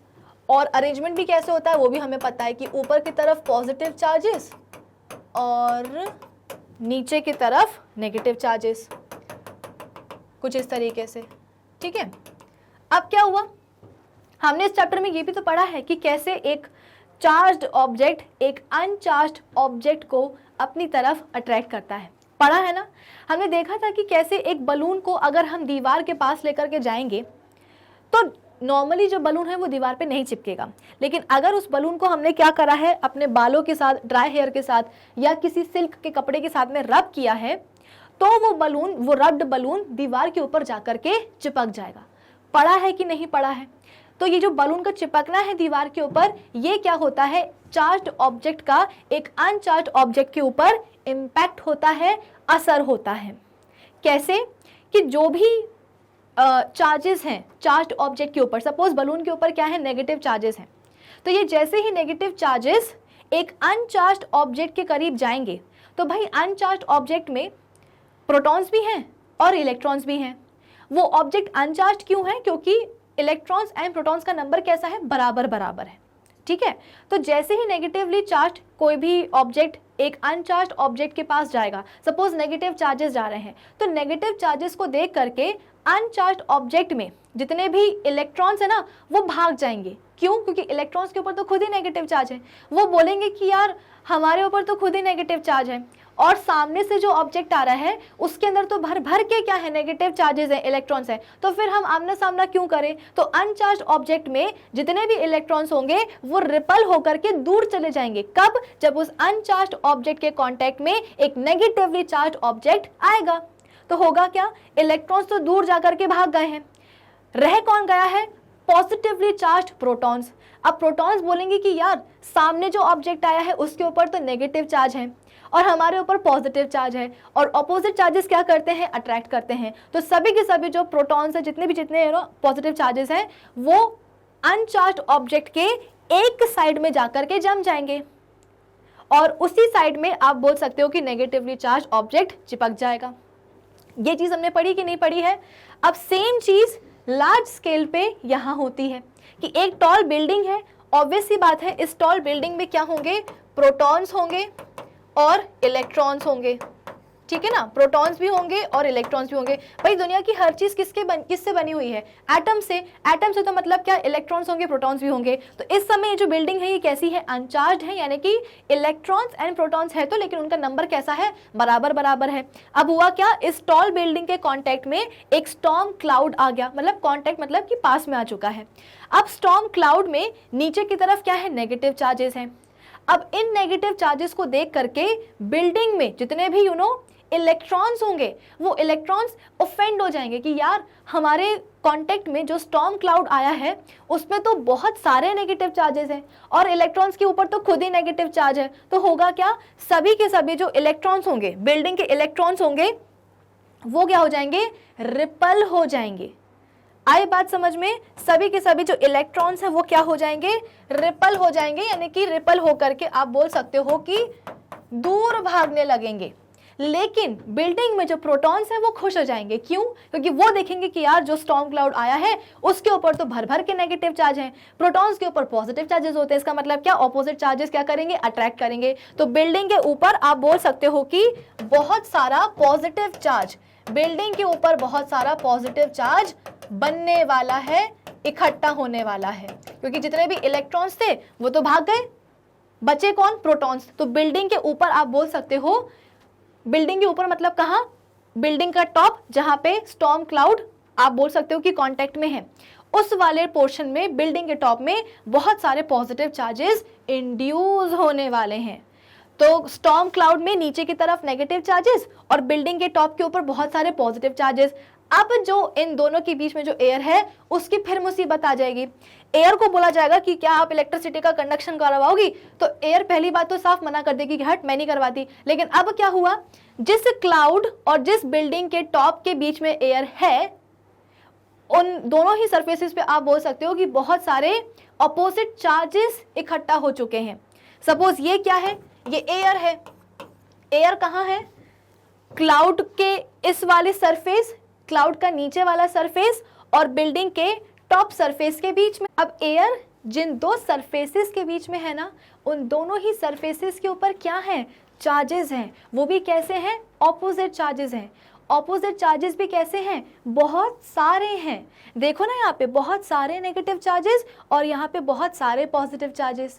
तो इनिशियली जो एयर है वो बहुत ही टफ बनी हुई थी कि भाई हम नहीं करवाने वाले इलेक्ट्रिक करंट का कंडक्शन। लेकिन अब जब वो ऐसे दो सरफेसेस के बीच में फंस चुकी है तो अब एयर को आप बोल सकते हो कि मजबूरी में इलेक्ट्रिक करंट का कंडक्शन करवाना ही पड़ेगा, अपने थ्रू इलेक्ट्रिक करंट को फ्लो होने देना पड़ेगा।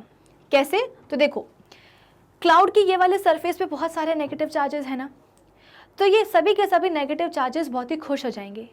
क्यों खुश हो जाएंगे? इन पॉजिटिव चार्जेस को देखकर। वही हम सबको पता है कि जो लाइक चार्जेस है वो क्या करते हैं, रिपल करते हैं, है ना। Positive positive ripple, negative negative ripple. लेकिन अगर ऑपोजिट चार्जेस आ गए, अनलाइक चार्जेस आ गए, पॉजिटिव नेगेटिव, तो डेफिनेटली उनके बीच में क्या होगा, अट्रैक्शन होगा। तो क्लाउड के ये वाले सरफेस पे जितने भी नेगेटिव चार्जेस हैं वो सभी के सभी खुश हो जाएंगे इन पॉजिटिव चार्जेस को देख करके। और होगा क्या कि ये सभी के सभी negative charges in positive charges की तरफ अट्रैक्ट हो करके उनकी तरफ आने लग जाएंगे। क्या आपको ये चीज़ समझ में आई कि ये जो नेगेटिव चार्जेस हैं ये इन पॉजिटिव चार्जेस की तरफ अट्रैक्ट हो करके उनकी ही तरफ आने लगेंगे। और कैसे आने लगेंगे भाई, चार्जेस को भी तो फ्लो करने के लिए कुछ मीडियम चाहिए है ना। तो इस समय मीडियम क्या होगा, ये जो एयर फंसी हुई है ना बीच में, ये एयर ही क्या बन जाएगी, एक मीडियम बन जाएगी। यानी कि इस एयर के थ्रू ही क्या होने वाला है, इस एयर के थ्रू ही नेगेटिव चार्जेस फ्लो करने वाले हैं। इस डायग्राम को आप और क्लियरली समझ सकते हो ये वाले डायग्राम से, ठीक है। वो तो मैंने ऐसे ही रफ बनाया था, इस डायग्राम को आप प्रॉपर्ली देख सकते हो कि यहाँ पे आपको बहुत सारे क्या दिखाई दे रहे हैं, स्टॉर्म क्लाउड्स दिखाई दे रहे हैं, या आप इसको अभी के लिए एक क्लाउड ही कंसिडर कर लो। ये क्या है, एक स्टॉर्म क्लाउड है। ऊपर हम बोल रहे हैं कि बहुत सारे पॉजिटिव चार्जेस हैं, नीचे क्या है, बहुत सारे नेगेटिव चार्जेस हैं, ठीक है। फिर इसके बाद में ये क्या है, बिल्डिंग है, लंबी सी बिल्डिंग है। देखा जाए तो अर्थ की सरफेस पे बहुत सारी चीज़ें हैं, एक पेड़ भी है, ये भी एक बिल्डिंग है, ये भी एक बिल्डिंग है, ये भी है, ये भी है। लेकिन जो सबसे ऊंची वाली बिल्डिंग है ना, हमें उसी से मतलब है। क्यों? क्योंकि बिल्डिंग जितनी ऊंची होगी उतना ही आप बोल सकते हो कि उसका जो कांटेक्ट है स्टॉर्म क्लाउड के साथ उतना ज़्यादा बनेगा, है कि नहीं। अगर बिल्डिंग सपोज जैसे ये तो फिर भी छोटी है, अगर मैं ये वाली बिल्डिंग बना दूँ तो कुछ ऐसी, तो ये जो बिल्डिंग बनी है ये तो और भी कैसी है, लंबी है, और भी ऊंची है। तो इसका जो कांटेक्ट बनेगा स्टॉर्म क्लाउड के साथ वो कैसा बनेगा, और ज़्यादा बनेगा। यानी कि ये जो बिल्डिंग है ना, ये ऊंची तो है, ऊंची होने के कारण हुआ क्या कि ये स्टॉर्म क्लाउड के पास पहुंच गई है। ये जितनी भी छोटी छोटी बिल्डिंग्स है ना, इनके छोटे होने के कारण हुआ क्या है कि इनका जो डिस्टेंस है स्टॉर्म क्लाउड से वो कैसा है, बढ़ गया है। लेकिन इनके बीच का जो डिस्टेंस है वो काफ़ी छोटा है, ठीक है। तो अर्थ सरफेस पे कई सारी बिल्डिंग्स हैं, लेकिन हमें मतलब है किससे, लंबी वाली बिल्डिंग से। क्योंकि लंबी वाली बिल्डिंग से जो डिस्टेंस है स्टॉर्म क्लाउड का वो कैसा होता है, थोड़ा कम होता है। तो हुआ क्या, ये जितने भी नेगेटिव चार्जेस आए हैं स्टॉर्म क्लाउड के नीचे वाले सरफेस पे, ये सभी के सभी नेगेटिव चार्जेस क्या करने वाले हैं, सबसे ऊंची बिल्डिंग के टॉप सरफेस पे पॉजिटिव चार्जेस इंड्यूस करने वाले हैं। क्यों? क्योंकि जैसे ही नेगेटिव चार्जेस आएंगे बिल्डिंग के टॉप सरफेस में जितने भी इलेक्ट्रॉन्स होंगे ना, वो दहशत में आ जाएंगे कि अरे यार कहाँ से कहाँ ये स्टॉर्म क्लाउड आया, इसका ये वाला सरफेस आया जहाँ पे बहुत सारे नेगेटिव चार्जेस हैं, हमारे ऊपर तो खुद नेगेटिव चार्ज है। ये कौन बोल रहे हैं, बिल्डिंग के टॉप सरफेस के इलेक्ट्रॉन्स बोल रहे हैं कि हमारे ऊपर तो खुद ही नेगेटिव चार्ज है, हम क्या करेंगे इनके कांटेक्ट में आकर के। इससे क्या होगा कि जितने भी इलेक्ट्रॉन्स होंगे वो सब क्या होंगे, दूर भागने लगेंगे। बिल्डिंग के टॉप सरफेस पे जितने भी इलेक्ट्रॉन्स होंगे ना, वो रिपल होकर के टॉप सरफेस से दूर भागने लगेंगे। बिल्डिंग में नीचे की तरफ क्या होने लगेंगे, उतरने लगेंगे। आई आपको बात समझ में। जैसे कि एक और डायग्राम ले लो, ये एक डायग्राम है, ठीक है ना। ये क्या है, एक बिल्डिंग है। तो इस बिल्डिंग के टॉप सरफेस पे जितने भी इलेक्ट्रॉन्स है ना, वो रिपल हो करके बिल्डिंग में नीचे की तरफ भागने लग जाएंगे। इलेक्ट्रॉन्स क्या हो रहे हैं यहाँ पे, रिपल हो रहे हैं। अब देखो यहाँ पे हुआ क्या कि आप बोल सकते हो कि क्लाउड के इस वाले सरफेस पे जितने भी नेगेटिव चार्जेस हैं, ये नेगेटिव चार्जेस जो पॉजिटिव चार्जेस बिल्डिंग के टॉप सरफेस पे इंड्यूस हुए हैं उन्हें देख करके खुश हो जाएंगे। प्लस ये जितने भी नेगेटिव चार्जेस हैं ये सभी के सभी इन पॉजिटिव चार्जेस की तरफ अट्रैक्ट हो जाएंगे और अट्रैक्ट होकर के आगे बढ़ने लगेंगे। आगे कैसे बढ़ेंगे, किस मीडियम के थ्रू बढ़ेंगे, तो एयर के थ्रू। यानी कि एयर में क्या होने वाले हैं, नेगेटिव चार्जेस फ्लो करने वाले हैं। नेगेटिव चार्जेस यहाँ से फ्लो करके कहाँ जाएंगे, बिल्डिंग के टॉप सरफेस की तरफ जाएंगे। आई बात समझ में। तो एयर के थ्रू आप बोल सकते हो कि जो नेगेटिव चार्जेस हैं वो फ्लो कर रहे हैं, या आप ये भी बोल सकते हो ना, टू बी मोर स्पेसिफिक, कि एयर में क्या हो रहा है, इलेक्ट्रॉन्स फ्लो कर रहे हैं, और जहाँ इलेक्ट्रॉन्स फ्लो हुए वहाँ समझ लीजिए इलेक्ट्रिक करंट फ्लो हुआ। यानी कि एयर में क्या हो रहा है, इलेक्ट्रिक करंट फ्लो हो रहा है। अब हम सबको पता है कि इलेक्ट्रिक करंट क्या है, एक इलेक्ट्रिक एनर्जी तो है। इस एनर्जी के कारण जो एयर है वो गर्म हो जाएगी, और गर्म होने के कारण वो ग्लो करने लगेगी, और जहाँ एयर ग्लो करी वहाँ पे हमको एक फ्लैश ऑफ लाइट दिखाई देगी, और इसी फ्लैश ऑफ लाइट को हम क्या बोलते हैं, लाइटनिंग बोलते। तो देखो आपको कुछ ऐसी बिजली चमकती हुई दिखाई देगी। अब यहाँ पे जो लाइटनिंग हो रही है ये एक बादल या दो बादलों के बीच में नहीं हो रही है। अभी तक हमने जो भी लाइटनिंग पढ़ी है वो बादलों के बीच की ही पढ़ी कि लाइटनिंग कहाँ हो रही है, बादल के अंदर हो रही है या दो बादलों के बीच में हो रही है। अब जो लाइटनिंग है वो बादल और एक बिल्डिंग के बीच में हो रही है, या आप ये भी बोल सकते हो कि अब जो लाइटनिंग है वो क्लाउड और अर्थ सरफेस के बीच में हो रही है। क्यों? क्योंकि जो बिल्डिंग है वो अल्टीमेटली है कहाँ, वो बिल्डिंग अर्थ सरफेस पे ही तो है ना। तो अब जो भी बिजली चमक रही है या जो भी लाइटनिंग हो रही है वो कहाँ हो रही है, क्लाउड और अर्थ सरफेस या क्लाउड और बिल्डिंग के टॉप के बीच में हो रही है। तो कुछ इस तरीके से आप बोल सकते हो कि जो बिजली है वो कहाँ तक आती है, स्काई से अर्थ के कांटेक्ट में आती है। अब आप बोलोगे कि मैम कोई बात नहीं, एक जो हमें फ्लैश ऑफ लाइट दिखाई दे रही है, जो हमें बिजली चमकती हुई दिखाई दे रही है, उससे इतना क्या नुकसान है? नुकसान है और काफ़ी भारी नुकसान है। क्यों? क्योंकि ये जो लाइटनिंग है ना, ये लाइटनिंग बेसिकली है क्या, इलेक्ट्रिक करंट का फ्लो ही तो है ना। और इलेक्ट्रिक करंट बेसिकली क्या है, एनर्जी है, और काफ़ी स्ट्रॉन्ग एनर्जी होती है। इतनी स्ट्रॉन्ग एनर्जी होती है कि पूरी की पूरी जो बिल्डिंग है वो क्या हो जाती है, डैमेज हो जाती है। भाई ऑब्वियस सी बात है, देखा जाए तो इस इलेक्ट्रिक करंट में जो एनर्जी है वो बहुत ज़्यादा है, इलेक्ट्रिक एनर्जी बहुत ज़्यादा है, बहुत सारी है। इससे क्या होगा कि पूरी की पूरी इलेक्ट्रिक एनर्जी कहाँ जाएगी, बिल्डिंग में जाएगी, और इस इलेक्ट्रिक एनर्जी के कारण जो बिल्डिंग है वो पूरी डैमेज हो जाएगी, डिस्ट्रॉय हो जाएगी। अब आप बोलोगे कि मैम ये कैसे पॉसिबल है? तो देखो हुआ क्या, एयर के थ्रू जो नेगेटिव चार्जेस हैं वो फ्लो करके कहाँ आ रहे हैं, बिल्डिंग के टॉप सरफेस में जहाँ पे पॉजिटिव चार्जेस हैं वहाँ आ रहे हैं। जब क्लाउड के नेगेटिव चार्जेस क्लाउड में ही थे, जब तक वो नीचे नहीं आए थे, तभी बिल्डिंग के जो इलेक्ट्रॉन्स थे वो क्या थे, दहशत में आ गए थे। क्या आप इस चीज़ को समझ रहे हो कि जब प्रॉपरली क्लाउड के नेगेटिव चार्जेस ने आना शुरू भी नहीं किया था बिल्डिंग में, तभी से क्या हो गया था, बिल्डिंग के टॉप पे जितने भी नेगेटिव चार्जेस हैं, इलेक्ट्रॉन्स है, वो दहशत में आ गए थे कि भैया क्लाउड के ऊपर क्या है, नेगेटिव चार्ज है, हमारे ऊपर खुद के अंदर क्या है, नेगेटिव चार्ज है, तो हमें तो इनसे दूर भागना है। तो इलेक्ट्रॉन्स जो है सभी के सभी रिपल होकर के बिल्डिंग के टॉप सरफेस से दूर चले गए थे।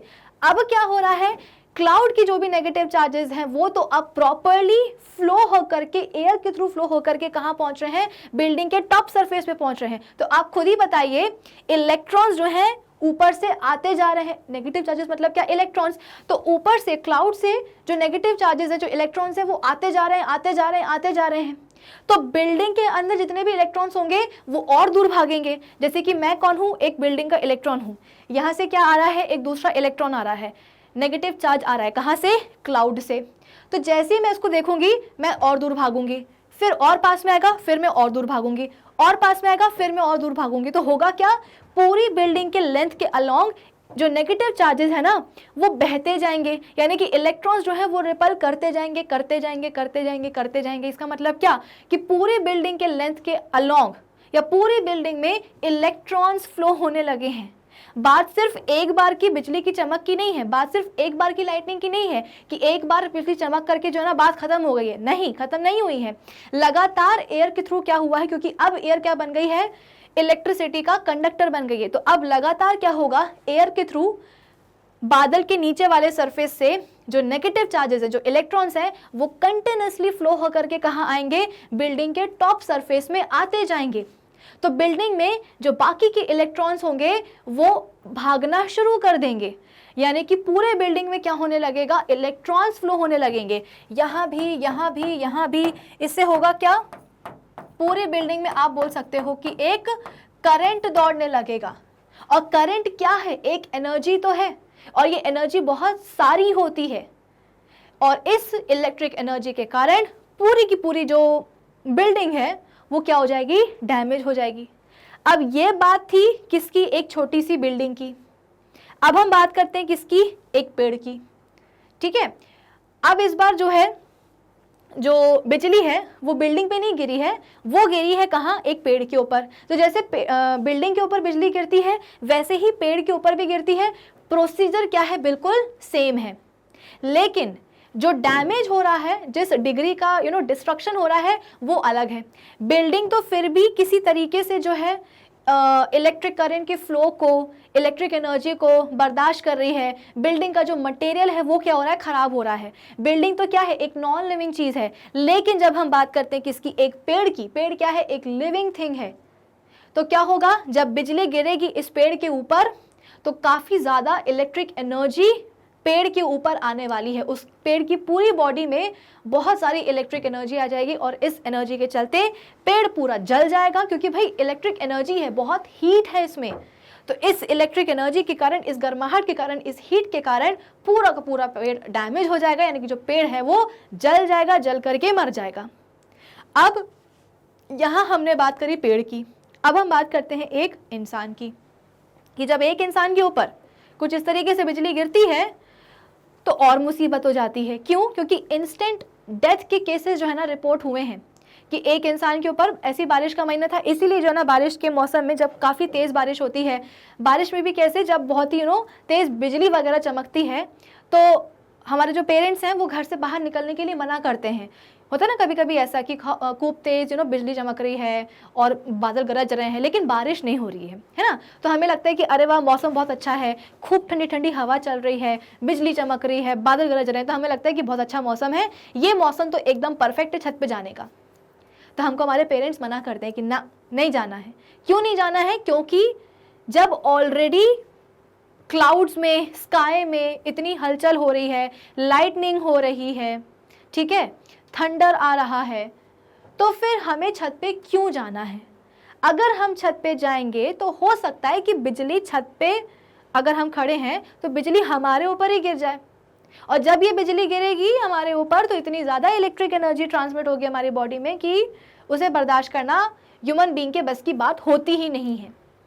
तो आज के बाद जब आपको आपके पेरेंट्स मना करें कि बेटा खूब बारिश, मतलब बारिश का मौसम बन रहा है, बिजली चमक रही है, खूब हवा चल रही है, ऐसे मौसम में बाहर नहीं निकलना है और छत पे तो बिल्कुल भी नहीं जाना है, तो उनकी बात बिल्कुल सही होती है, तो आप उसको प्लीज़ मानिएगा। क्यों? क्योंकि अब आपने साइंटिफिक रीज़न समझ लिया है कि क्यों जो है ना नहीं जाना चाहिए छत पे। जब ऐसा बारिश का मौसम होता है, जब बिजली चमकती है, तो क्यों नहीं जाना चाहिए, उसका मैंने आपको एक लॉजिकल रीज़न बता दिया है, अब आपको पता है। तो अब आप साइंस के स्टूडेंट्स हो ना भाई, तो आपको सब चीज़ें पता होनी चाहिए। आप हर चीज़ को जो ना एक लॉजिक के साथ ही मानते हो, तो लॉजिक मैंने आपको बता दिया है, तो अब नहीं जाना, ठीक है। चलो, इतना समझ में आया, आगे बढ़ते हैं। अब हम थे कहाँ? शीट हो गया था, फोक लाइटनिंग हो गई थी। अच्छा, अब storm clouds carry electric charges, सही बात है।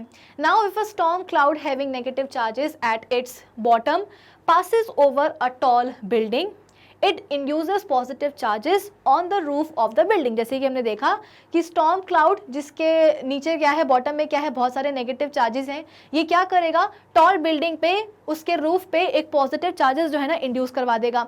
When the electric of the cloud become extremely large, then these tremendous, ये ना यहाँ पे चार्ज आना चाहिए, when the electric charges, ठीक है, यहाँ पे आना चाहिए electric charges।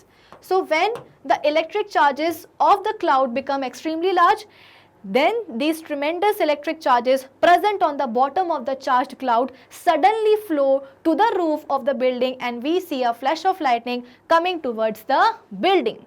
जब ट्रिमेंडस इलेक्ट्रिक चार्जेस हो जाते हैं क्लाउड के बॉटम में, कौन से वाले चार्जेस, नेगेटिव चार्जेस, फिर क्या होता है, suddenly bottom of the charge cloud, suddenly the flow to the roof of the building and we see a flash of lightning coming towards the building.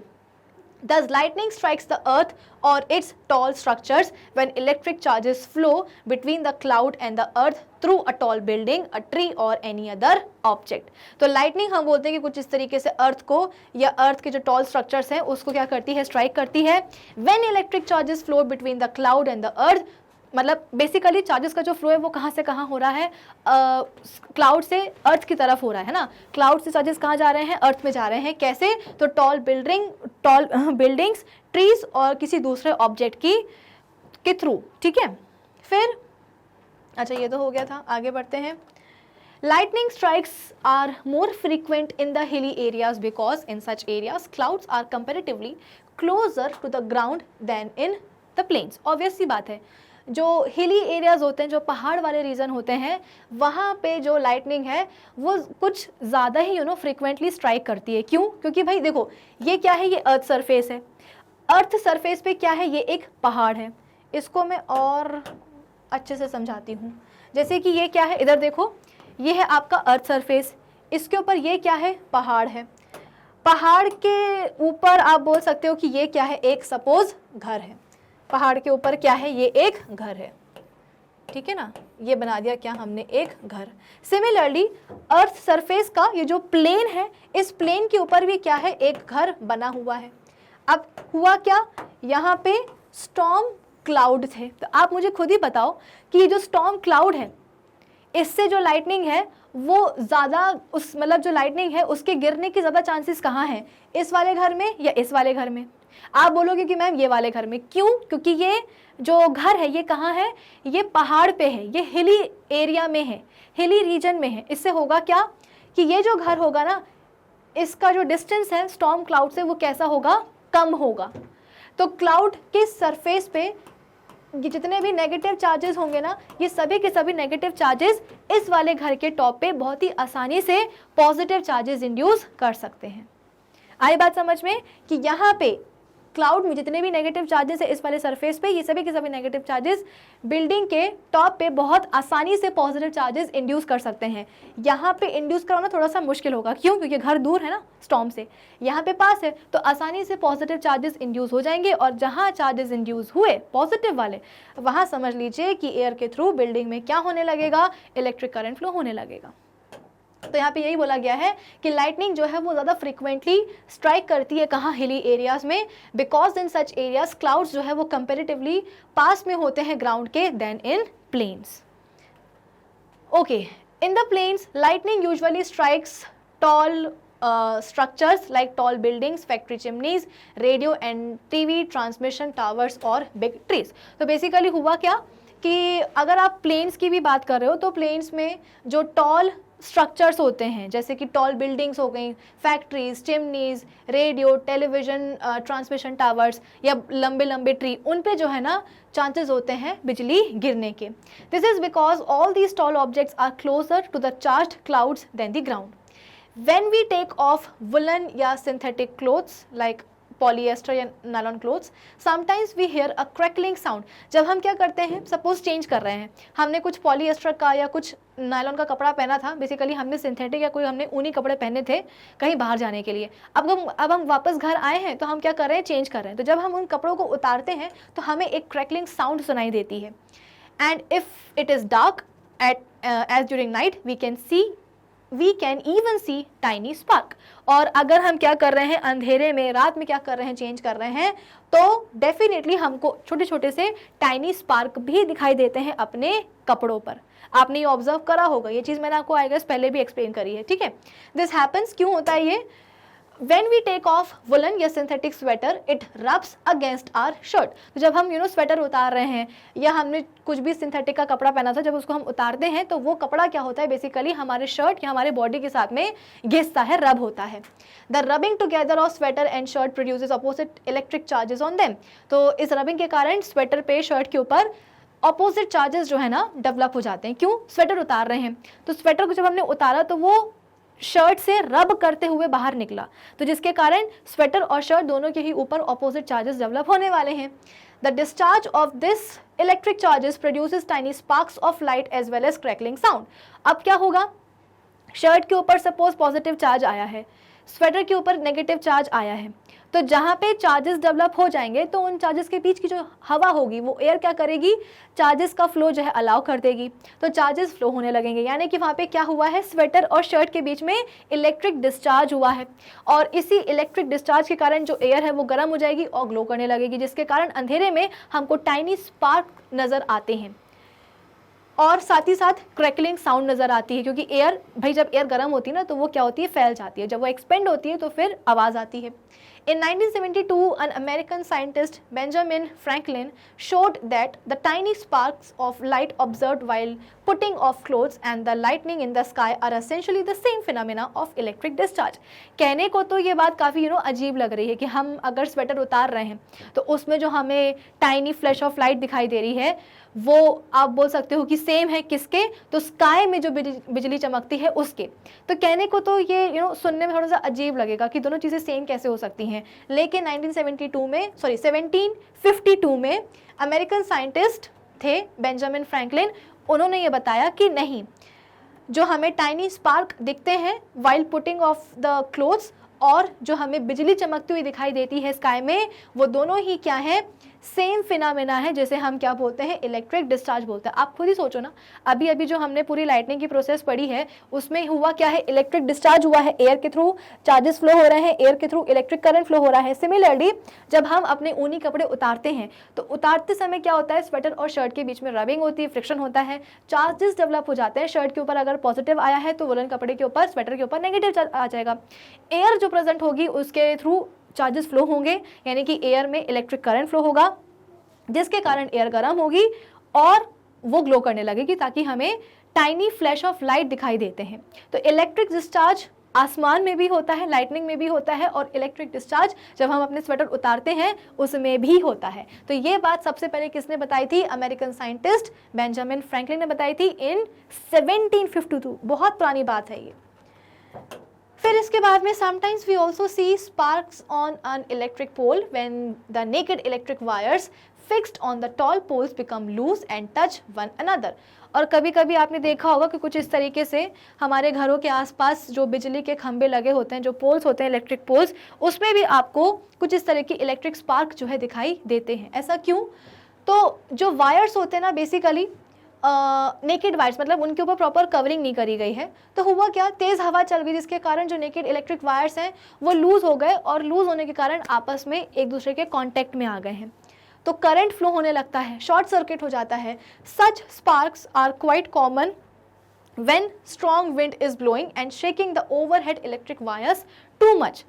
देखा जाए तो इलेक्ट्रिक वायर्स जो हैं poles में वो अलग अलग ही जो ना लगाते हैं, लेकिन हुआ क्या, तेज़ हवा चल गई, हवा के कारण, तेज़ हवा के कारण जो वायर्स हैं वो लूज़ हो गए और आपस में आकर के चिपक गए, तो शॉर्ट सर्किट हो जाता है जिसके कारण आपको ऐसे स्पार्क दिखाई देते हैं। फिर sometimes you also see electric spark in our home when a plug is loose in its socket and a current is switched on. तो कभी कभी ऐसा होता है ना कि हमने क्या करा है, स्विच ऑन कर दिया है, या सपोज एक जो प्लग है वो लगा, सपोज हमारा जो एक फ़ोन है वो चार्ज हो रहा है, बाकायदा हमने क्या करा है, उसके चार्जर को सॉकेट में जला कर मतलब अटैच करके रखा है, और बटन भी कैसा है, ऑफ है, ऑन है, ठीक है। तो जो करंट है वो कहाँ जा रहा है, चार्जर के थ्रू फ़ोन में जा रहा है। अब हुआ क्या, बिना हमने बटन को उसको स्विच को ऑफ करे हमने क्या किया है, चार्जर को कुछ इस तरीके से ऐसे बाहर निकाला है। तो आपने कई बार देखा होगा कि यहाँ पे जो पिन होती है वहाँ पे आपको एक छोटी सी चिंगारी, या आप इसको स्पार्क कह सकते हो, एक टाइनी स्पार्क आपको यहाँ पे दिखाई देता है सॉकेट में ही। चार्जर की जो पिन होती है, या चार्जर क्या, आपने कोई भी प्लग लगा करके रखा है तो प्लग की पिन्स के बीच में आपको एक छोटा सा स्पार्क दिखाई देता है। वो स्पार्क क्यों हो रहा है, क्योंकि हो क्या रहा था कि सॉकेट के अंदर जो भी तार हैं उन तारों से जो इलेक्ट्रिक करंट है वो कहाँ आ रहा था, प्लग में आ रहा था, प्लग से कहाँ जा रहा था, तार में जा रहा था, तार से कहाँ जा रहा था, आपके फ़ोन में जा रहा था, या जो भी आपके पास इलेक्ट्रिक अप्लायंस हो वहाँ जा रहा था। लेकिन हुआ क्या, बिना आपने स्विच को ऑफ करे आपने उस प्लग को निकाल लिया, तो भाई इलेक्ट्रिक करंट तो सॉकेट से प्लग में ही जा रहा था ना। अब आपने क्या करा, बिना स्विच ऑफ करे आपने ऐसे ही प्लग निकाल लिया, तो जो इलेक्ट्रिक करंट है ना वो प्लग की पिंस के पास जो एयर होगी उस एयर में इलेक्ट्रिक करंट फ्लो हो जाएगा। आई बात समझ में कि अच्छा खासा करंट सॉकेट से चार्जर की पिन में जा रहा था, लेकिन हुआ क्या, आपने चार्जर को ऐसे ही हटा लिया बिना स्विच को ऑफ करे, तो जो भी सॉकेट से इलेक्ट्रिक करंट निकला वो बहुत ही कम समय के लिए इलेक्ट्रिक करंट चार्जर की पिन के पास जो हवा है उसमें चला गया, यानी कि एयर ने करंट का कंडक्शन करवाया जिसके कारण वो ग्लो करने लगी और हमें टाइनी फ्लैश ऑफ लाइट दिखाई दी कुछ इस तरीके से। आई बात समझ में? चलिए फिर नेक्स्ट क्या है कि अ flash of lightning carries a lot of electric energy. जो जितने भी हम लाइटनिंग की प्रोसेस पढ़ रहे हैं तो जो फ्लैश ऑफ लाइटनिंग होती है ना उसमें बहुत सारी क्या होती है, इलेक्ट्रिक एनर्जी होती है। When lightning strikes a building its tremendous electric energy can set the building on fire और cause serious damage to its structure. जब बिल्डिंग के ऊपर बिजली गिरती है तो लाइटनिंग की इलेक्ट्रिक एनर्जी के कारण जो बिल्डिंग है वो कभी कभी आग पकड़ लेती है, या अगर आग नहीं पकड़ी है तो उसका पूरा जो स्ट्रक्चर है वो डैमेज हो जाता है। When lightning strikes a tree it can burn up the tree and damage it by it's enormous electric energy. और अगर पेड़ के ऊपर गिरी है कुछ इस तरीके से बिजली, तो पेड़ क्या हो जाएगा, पूरा इलेक्ट्रिक एनर्जी के कारण जलने लगेगा। हमने प्रीवियस चैप्टर्स में जंगलों में आग कैसे लगती है उसके बारे में हमने बात करी थी। एक रीज़न हमने ये भी देखा था, मतलब लोगों की जो आप बोल सकते हो कि जो इररिस्पॉन्सिबिलिटी होती है कि गए हैं बॉन्ड फायर किया है जंगल में, प्रॉपरली जो है ना जंगल को छोड़ने के पहले आग नहीं बुझाई है, तो उससे क्या होगा, जो सूखी घास होगी उसमें आग पकड़ जाएगी। फिर सूखी घास से बड़े बड़े पेड़ क्या हो जाते हैं, आग पकड़ लेते हैं, वो बात अलग है। लेकिन कभी कभी नेचुरल फिनोमेना के कारण ही जो है ना जंगलों में आग लग जाती है, इंसानों की गलती नहीं होती है। कैसे, तो एक सूखा पेड़ था, उसके ऊपर क्या गिर गई है, बिजली गिर गई है, तो पूरा का पूरा जो सूखा पेड़ है वो जलने लगा। ना सिर्फ ये पेड़ जला, उसके आसपास के जो बाकी पेड़ होंगे वो भी जलने लगेंगे। फिर इन बाकी पेड़ों से और बाकी के आगे पेड़ जलने लगेंगे। इस तरह से आप बोल सकते हो कि पूरे जंगल में आग फैल जाती है। ठीक है, चलिए नेक्स्ट क्या है कि and when a person is hit by lightning during a thunderstorm then the electric energy passes through the body of the person, due to which the person gets severe burns and gets killed. Thus, when lightning strikes the earth, it can cause a lot of destruction by damaging property, building, etc., trees, killing people. तो कुल मिलाकर के अगर ये बिजली कहाँ गिरी है, इंसान के ऊपर गिरी है, तो सिवियर बर्न्स होते हैं, इंसान बहुत बुरी तरीके से झुलस जाता है और कभी कभी तो डेथ भी हो जाती है। तो लाइटनिंग जब भी अर्थ पे आती है, स्ट्राइक करती है अर्थ को, तो एक आप बोल सकते हो कि बहुत ज़्यादा डिस्ट्रक्शन कॉज करती है प्रॉपर्टी पे, बिल्डिंग पे, इंसानों पे, ठीक है, पेड़ों पर। Since lightning strikes can destroy life and property, it is therefore necessary to take measures to protect ourselves and our buildings from the dangers of the lightning. अब ऑब्वियस सी बात है, इतना सब कुछ हमने पढ़ लिया है कि जब भी लाइटनिंग आएगी अर्थ सरफेस पे तो डैमेज कॉज करेगी, लोगों को मार डालेगी, पेड़ जो है ना जल जाएंगे, प्रॉपर्टी को लॉस हो जाएगा। तो कुछ ना कुछ ऐसा तरीका भी होना चाहिए जिसके हेल्प से हम क्या करें, लाइटनिंग का जो एडवर्स इफेक्ट है अर्थ सरफेस के ऊपर उसको क्या करा जा सके, मिनिमाइज किया जा सके। ठीक है, तो कुछ ना कुछ हमें स्टेप्स जो है ना उठाने चाहिए जिसके हेल्प से हम अपने आप को लाइटनिंग की डेंजर से क्या कर सके, प्रोटेक्ट कर सकें। चलिए नेक्स्ट पॉइंट क्या है, आज के सेशन के लिए बस इतना ही। अब ये जो सवाल है ना कि हम कैसे अपने आप को लाइटनिंग के डेंजर से प्रोटेक्ट करें, इस सवाल का जवाब आपको मिलेगा हमारे अगले सेशन में। तो आज के सेशन में बस इतना ही। आज के सेशन में हमने पूरा लाइटनिंग का जो कंसेप्ट है वो समझ लिया है कि एग्जैक्टली कैसे होती है, कैसे आसमान में बादलों के बीच में होती है लाइटनिंग, कैसे बिजली ज़मीन पे आकर के गिरती है, सब कुछ पढ़ लिया है। तो आज के सेशन के लिए बस इतना ही। अब हम मिलेंगे अपने नेक्स्ट सेशन में। तब तक आप क्या करेंगे, आप विजिट करेंगे हमारी ऑफिशियल वेबसाइट magnetbrains.com, जहाँ पे आपको सभी चैप्टर्स के सभी लेक्चर्स एकदम प्रॉपरली सीक्वेंस में अरेंज्ड मिल जाएंगे। ठीक है, तो वेबसाइट को विजिट करने का फ़ायदा क्या होता है कि आपको सभी चैप्टर्स के सभी लेक्चर्स एकदम प्रॉपरली सीक्वेंस में अरेंज मिलते हैं, प्लस यहाँ पे आपको सभी टॉपिक्स के होते हैं नोट्स भी available. So do visit our official website, कौन सी वाली, यही वाली magnetbrains.com। Till then keep learning with Magnet Brains. Thank you for